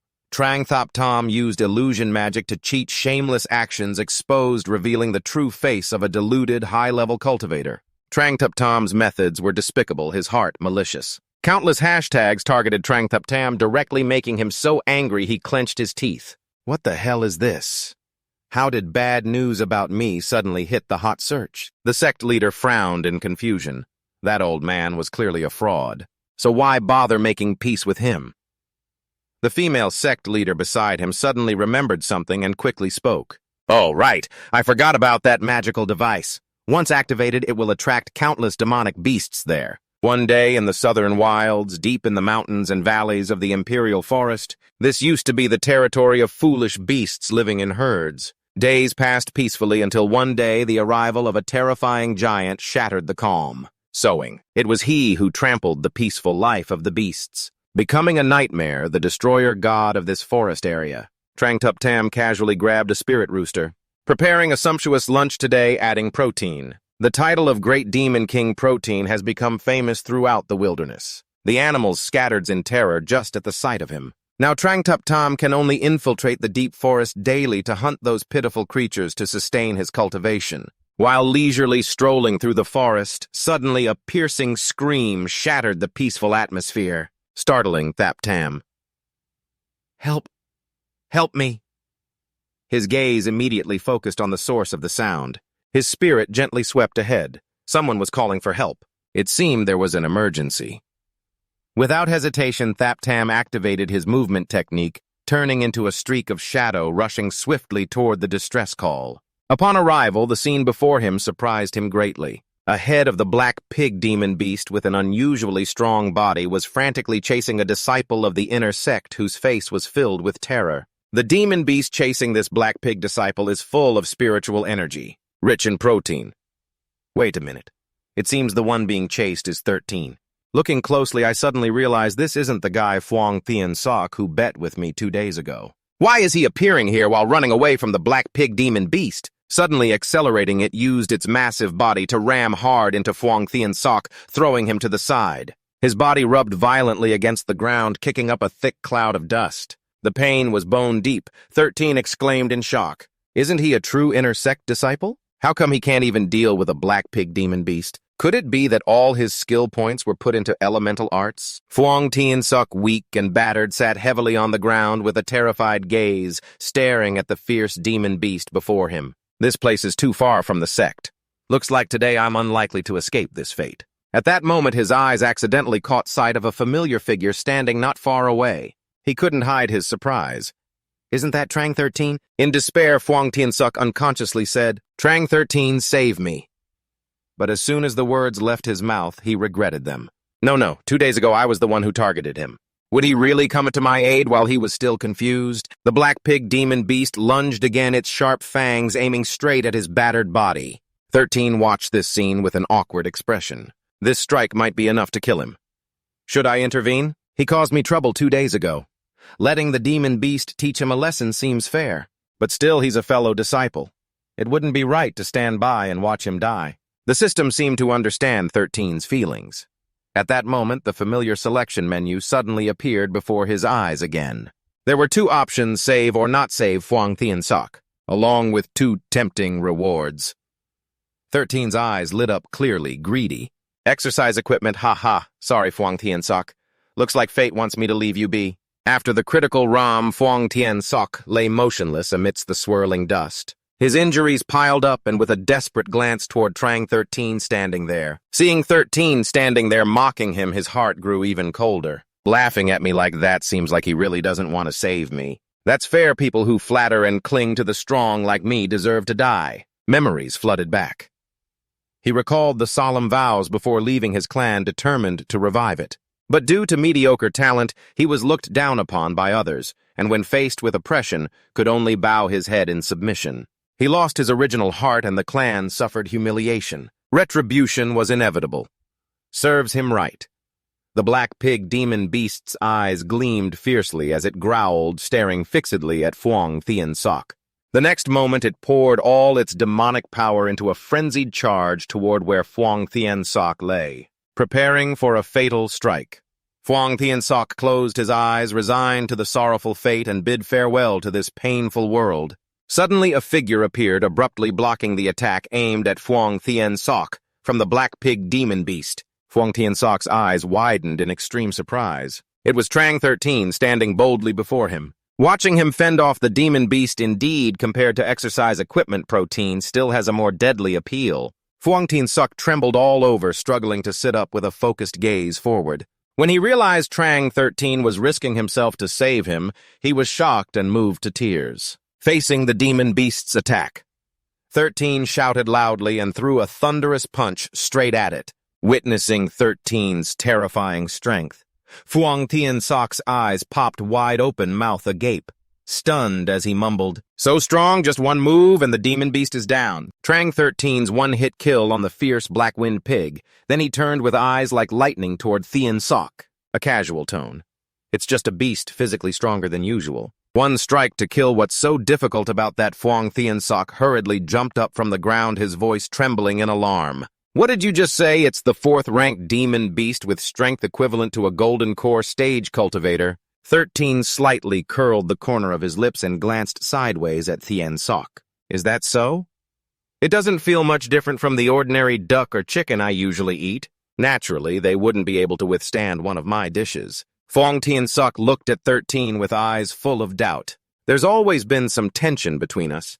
Why are you willing to step in and help?" 13 kept walking forward without stopping. His lazy voice echoed back, "No particular reason, I just suddenly felt passionate about enjoying a simple grilled meat." Thus, the 4th-ranked demon beast, black wind boar, majestic and proud, tragically became a delicious dish filled with demon beast essence of the 13. While savoring the delicacy and casting a fleeting glance at 13, "Are you sure you don't want to try a bite?" Tian-sok's face turned pale as he hastily covered his hands in horror and said, "That's the meat of the 4th-ranked demon beast. In my weakened state, if I swallow even a piece, I'm afraid I won't be able to control the demon energy and fury inside my body. At best, violent meridian damage. At worst, deviant energy causing madness and death." 13 was secretly shocked, thinking, "Is this guy crazy? It's just a little grilled meat. Is it really necessary to make such a fuss?" Tian-sok across from him frowned deeply, inner turmoil rising. Is he insane? No matter how strong, his body is eating so much. 4th-ranked demon beast meat wouldn't cause anaphylaxis. After swallowing the piece, 13 finally slowly opened his mouth and said, "It's strange you're a cultivator. So why were you ambushed by a wild beast like that?" Tian-sok immediately became serious, raised his hand solemnly and said, "First, I have to exaggerate a bit. It's definitely not an ordinary wild boar, but a 4th-ranked demon beast. And as you know, I am a fate master. When we cultivate, the biggest taboo is interference from external forces, so we must find a deep mountain valley to seclude ourselves and cultivate quietly, behind the imperial forest." Immortal Mountain lies the desolate border with the 10,000 Demons Mountain, a place rarely visited. But strangely, demon beasts from the 10,000 Demons Mountain have never crossed the boundary until today, when a fourth-rank demon beast suddenly appeared. I suspect some unusual incident is unfolding inside. Also, how should I repay your life-saving kindness? I don't like owing favors. Maybe I'll try divining your fate, help you turn misfortune into fortune. That's the only thing I can do right now. After hearing this, 13 pondered deeply. With his current status as a wanted man, this might be somewhat beneficial. He finished speaking and casually sat down on a large rock. Then reluctantly, I'll let you try it once. In a brief moment, the two stood in an open space. Fuang Tian-suk also took out his precious Bagua compass, preparing to divine. Fate Masters must ascend the Ascension platform to predict the future. The higher the Ascension platform, the clearer the divine secrets become.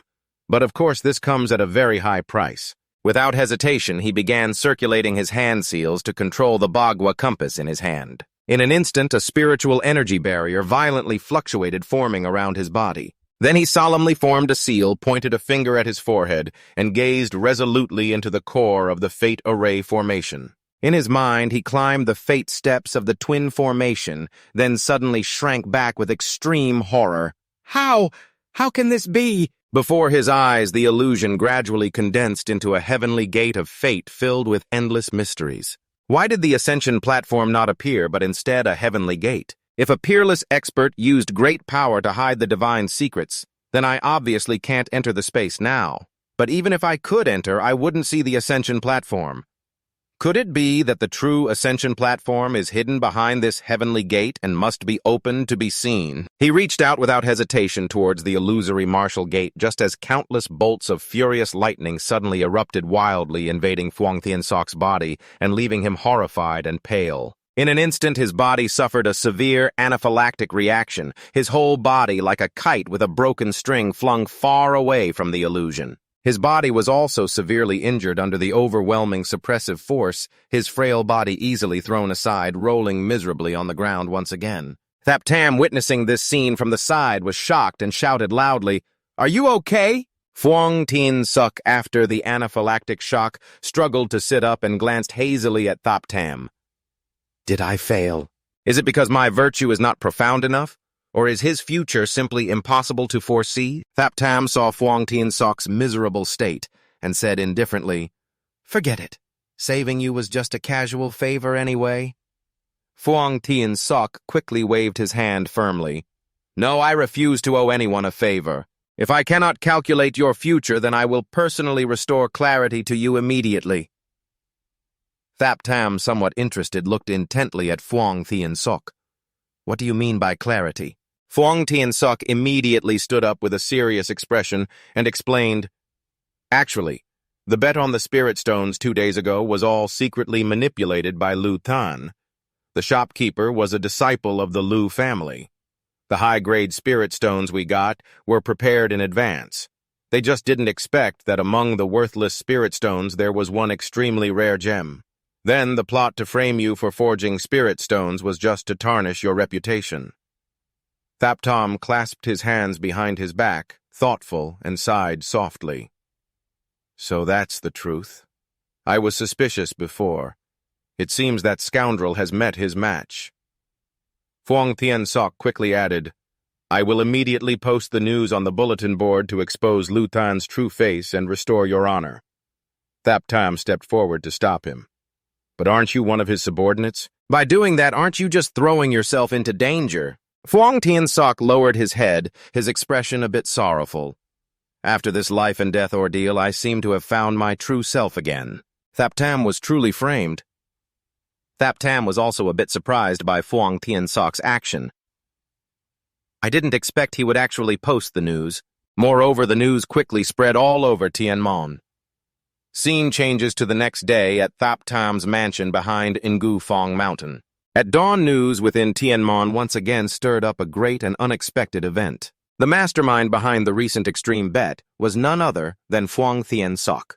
Truly a false alarm thrice told. What exactly are Huang Tiansok's intentions with his successive actions of taking bribes then betraying? Overnight, the bulletin board was flooded with insults against Huang Tiansok. Thaptam hurriedly sent a message to reassure Huang Tiansok, but immediately received an appointment to meet him at Nam Son Tri Din. Scene changes to Nam Son Tri Ding beside Ngulam Tiantong. Thaptam arrived on time. Didn't he ask me to meet here? Where is everyone? Suddenly a voice came from behind. You finally arrived. Hearing the voice, Thaptam immediately turned to look. His eyes showed clear fear when he saw the person in front of him. Before him, Huang Tiansok was hanging upside down on a tree branch held by Lou Tan's men. Nearby was Lou Than's wicked face. Lou Than spoke slowly.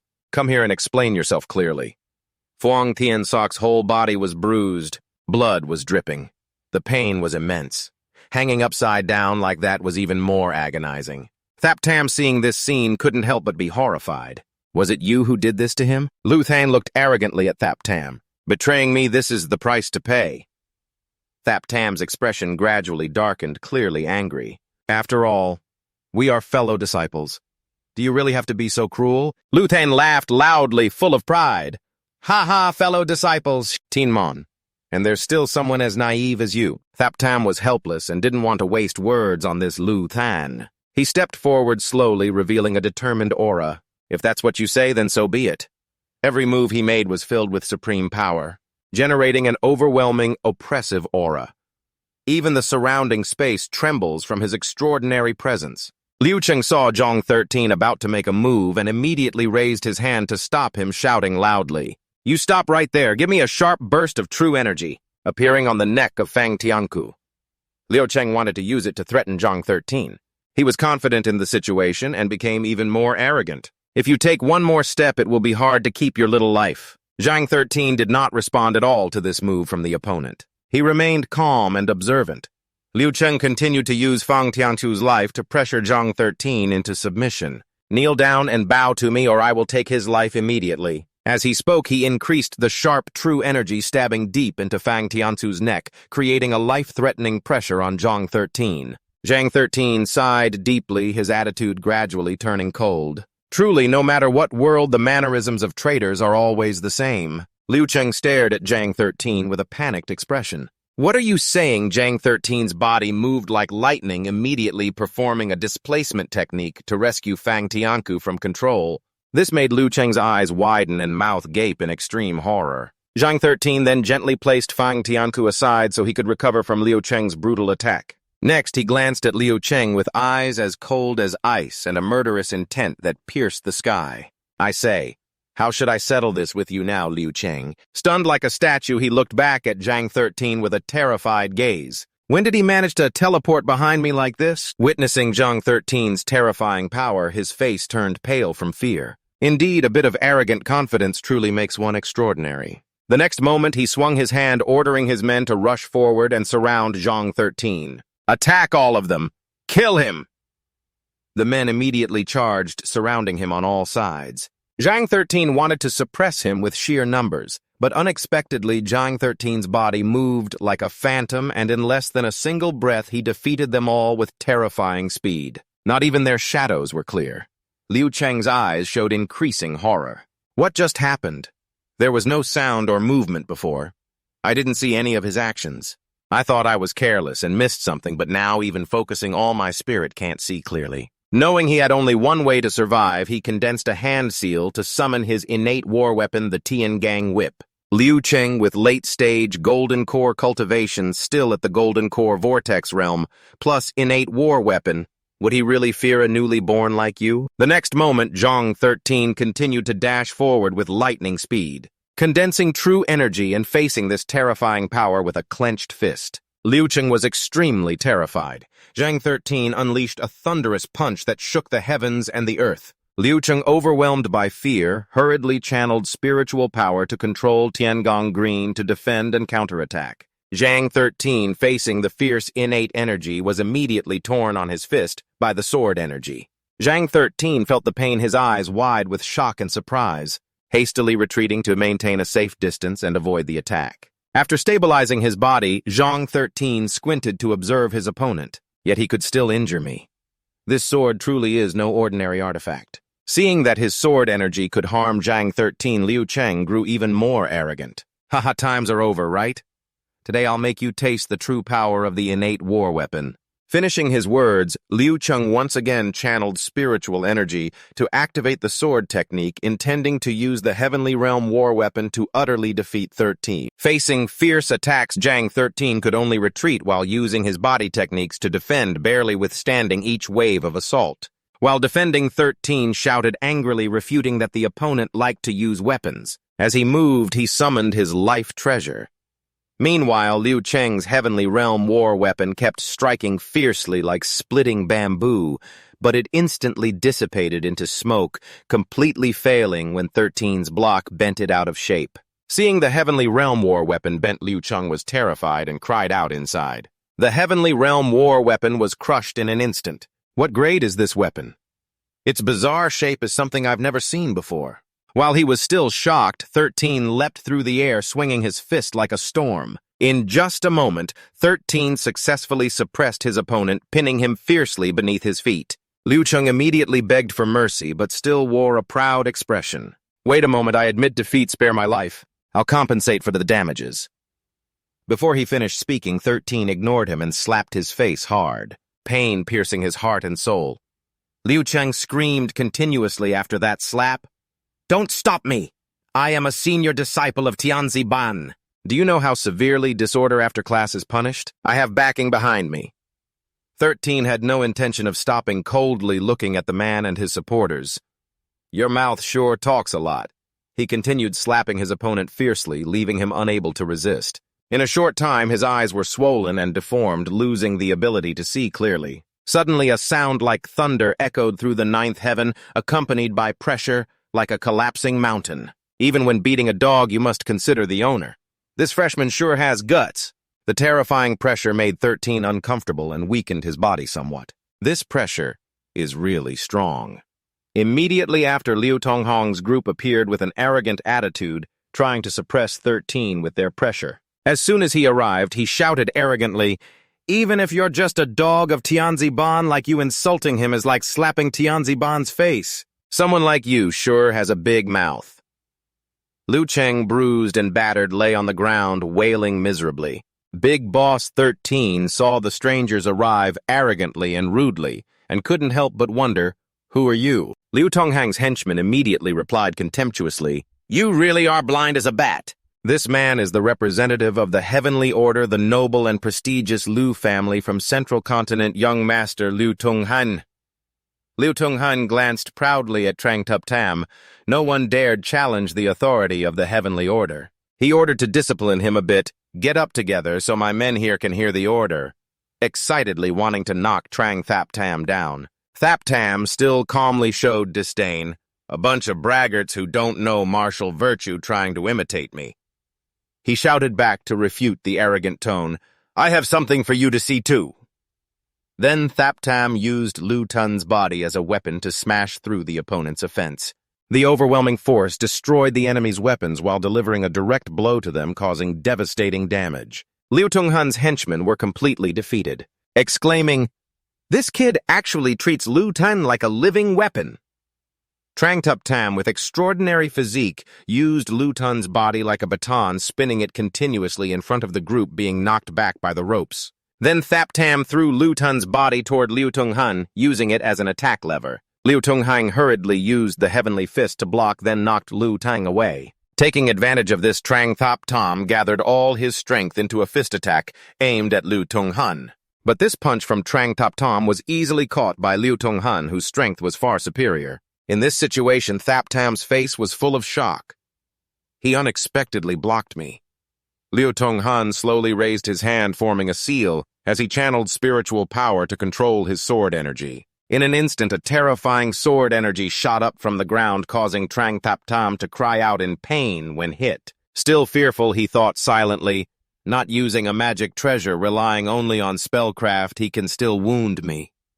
While thinking, Thap Tam quickly retreated to create a safe distance from Liu Tong Han. Liu Tong Han remained arrogant. "Not bad. That move was meant to pierce your head, yet you dodged it." Trang Tup Tam, a bit suspicious, loudly asked, "What cultivation level are you really at?" Liu Tong Han proudly replied, "Early origin stage, all right." Early origin stage. At that moment, the system appeared before Trang Thop Tam, suspicious that the host was threatened.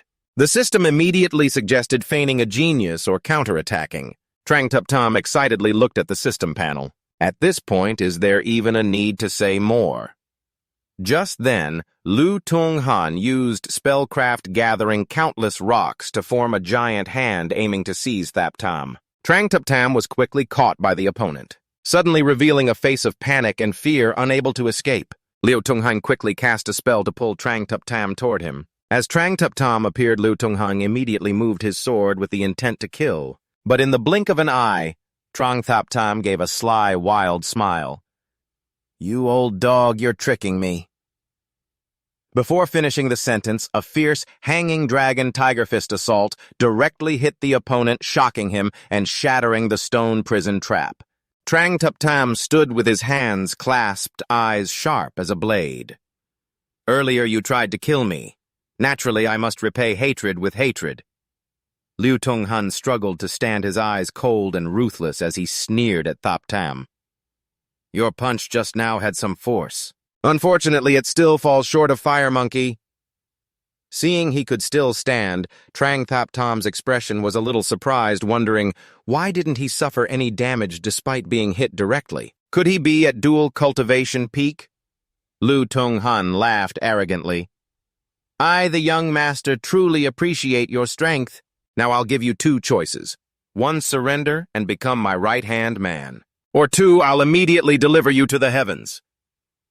The system's urgent warning rang in Trang Thop Tam's mind, alerting him to the danger.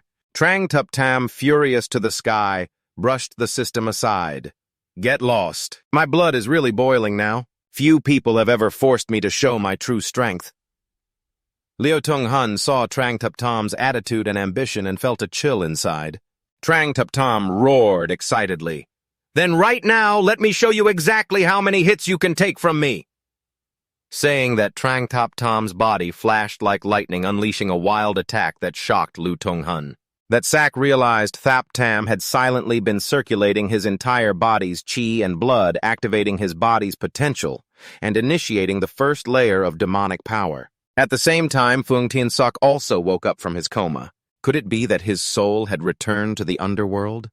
As soon as he opened his eyes, he suddenly saw the haggard face of Lu Tang, which terrified him immensely. Fung Tien Sok panicked and sat up, shouting wildly, "Wait, isn't this person Lu Tang? How did he end up looking so miserable?" Suddenly, the sound of a fierce battle erupted beside him, attracting Fung Tien Sok's attention. Horror increasingly showed in his eyes. Before him appeared the figure of Trang Thop Tam, aggressively confronting Liu Tong Han. "You definitely won't have a happy ending. So who is the expert opposing him?"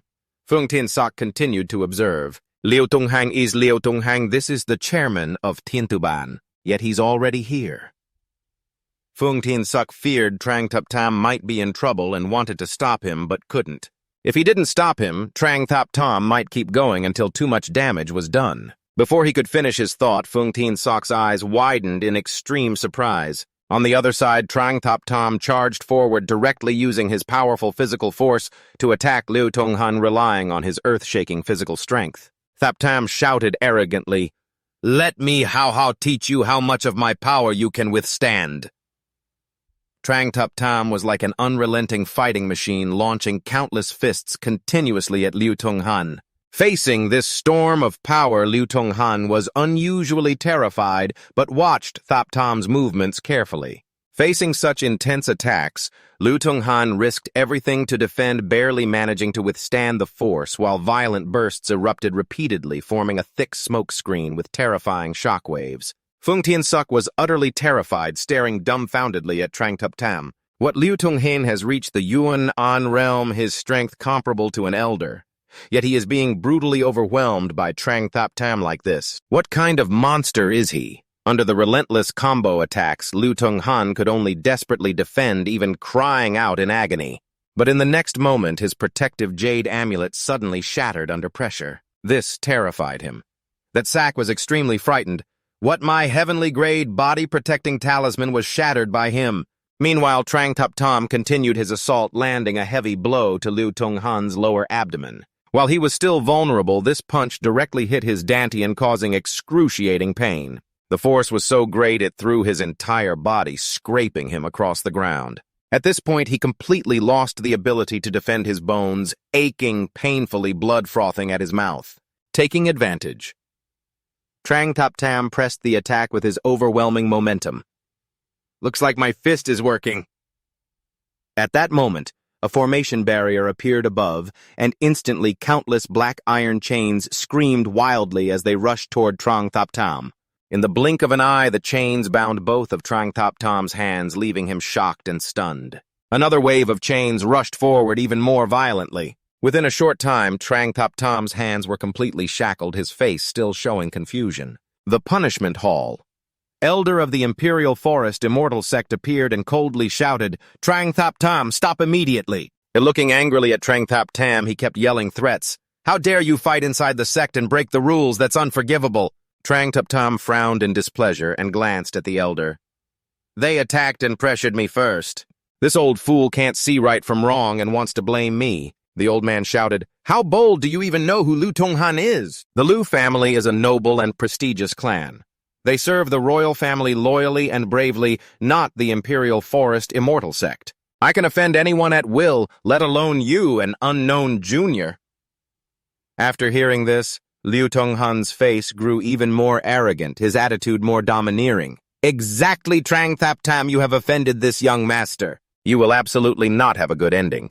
As soon as Trang Thap Tam heard the royal family mentioned, his resolve grew even stronger.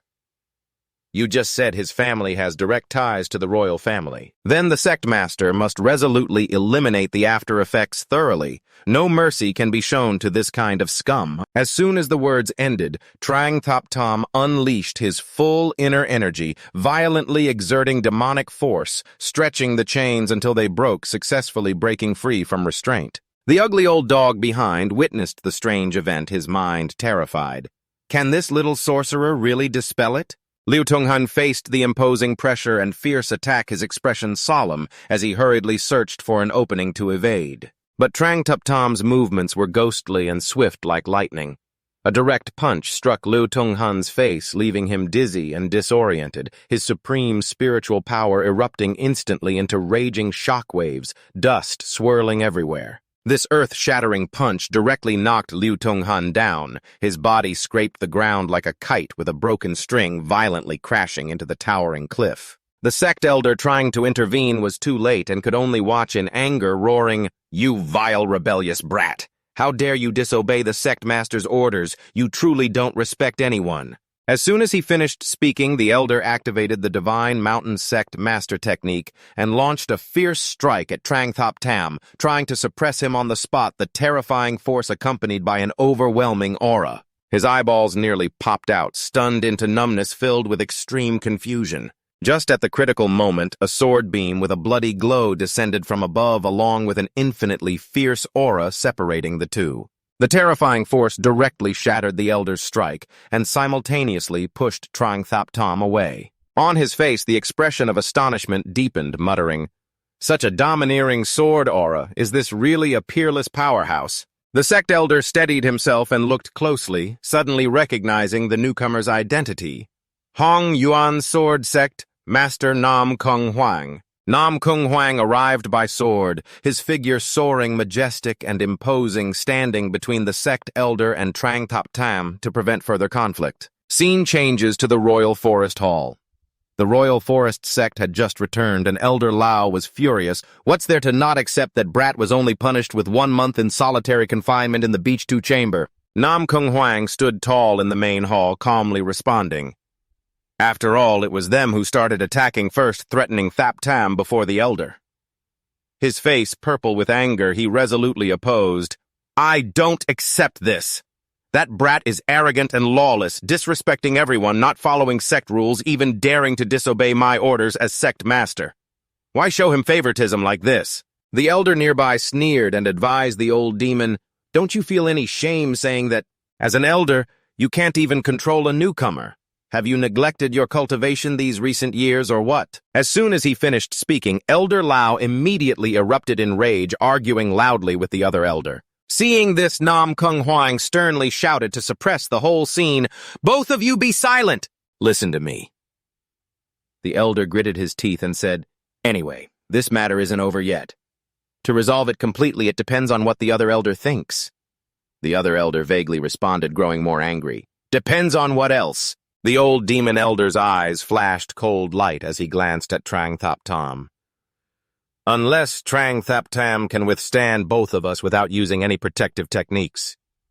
The other elder was dissatisfied and shouted, "You shameless old man! Don't you know what's shameful? How many people in this royal forest sect can withstand both of us? Besides, Trang Thap Tam is a specially nurtured genius. What if you seriously injure his foundation?" The other elder turned to Trang Thap Tam and lowered his voice to remind him, "Don't agree with him. Today I will stand up to protect you." Trang Thap Tam remained calm, smiling, and replied, "Thank you for your concern, elder." But right after speaking, Thap Tam glanced at the notification that appeared on the system interface. The next mission required him to accept the sect elder's request. Trang Thap Tam's eyes hardened, and he immediately responded, "If this can end the matter, I am willing to accept the elder's request." The other elder was stunned and looked worried. "Are you crazy? That old demon's strength is already at the prime core stage of middle level. Don't underestimate the gap, just because it's only one stage above Lou Tong Han. Below the prime core stage, every stage difference means a world of difference in power." Nam Kung Huang had trusted Trang Thap Tam from the start, and nodded with a smile. "It's okay, let Thap Tam give it a try." Not long after this news spread everywhere, disciples buzzed with gossip passing around the shocking announcement Trang Thap Tam wants to face off against the ugly sect elder. All the disciples, after hearing, rushed excitedly toward the martial arena, unusually thrilled. There's a great show to watch, and yet he dared to provoke the ugly elder. Scene shifts to the Imperial Forest Ferrygate martial arena, where Trang Thap Tam and the ugly elder stand facing each other on the stage, the Yang Palace sword raised in a fierce stance. Trang Thap Tam was deeply surprised, glancing around. "Why are there suddenly so many people here making such a ruckus?" The ugly elder frowned and shouted, "Stop looking around and start already." As soon as the words ended, Lao Ta immediately channeled spiritual essence, activating the divine mountain seal spiritual treasure of his life, intending to use full power to suppress Trang Thap Tam. Elder Hu below witnessed this and angrily shouted, "You shameless old bastard, how dare you use a higher-grade spiritual treasure than divine mountain against Trang Thap Tam?" The divine mountain seal appeared hovering above Trang Thap Tam's head at the crucial moment, causing the opponent to be extremely terrified. His eyes widened like bronze bells. His normally calm face instantly stiffened like a zombie encountering sunlight, terrified before the overwhelming ancient spiritual force trying to suppress his body. Under the weight of 1,000-pound pressure pressing down on his shoulders, Trang Thap Tam gritted his teeth, summoning all his energy to resist. The ground beneath his feet cracked loudly, shattering into a spider web of fractures spreading out. The divine mountain seal relentlessly poured down infinite pressure with waves of shock and fury like a tsunami. The ugly elder watched from afar, seeing Thap Tam's changing face. A glint of realization flashed in his heart as he silently guessed, "So that's how it is." Trang Thap Tam growled softly, teeth clenched until bleeding, struggling to endure, inwardly lamenting. No wonder he's an original spirit from Central Key. This strong aura is far more powerful than the life-and-death trial of that old bandit.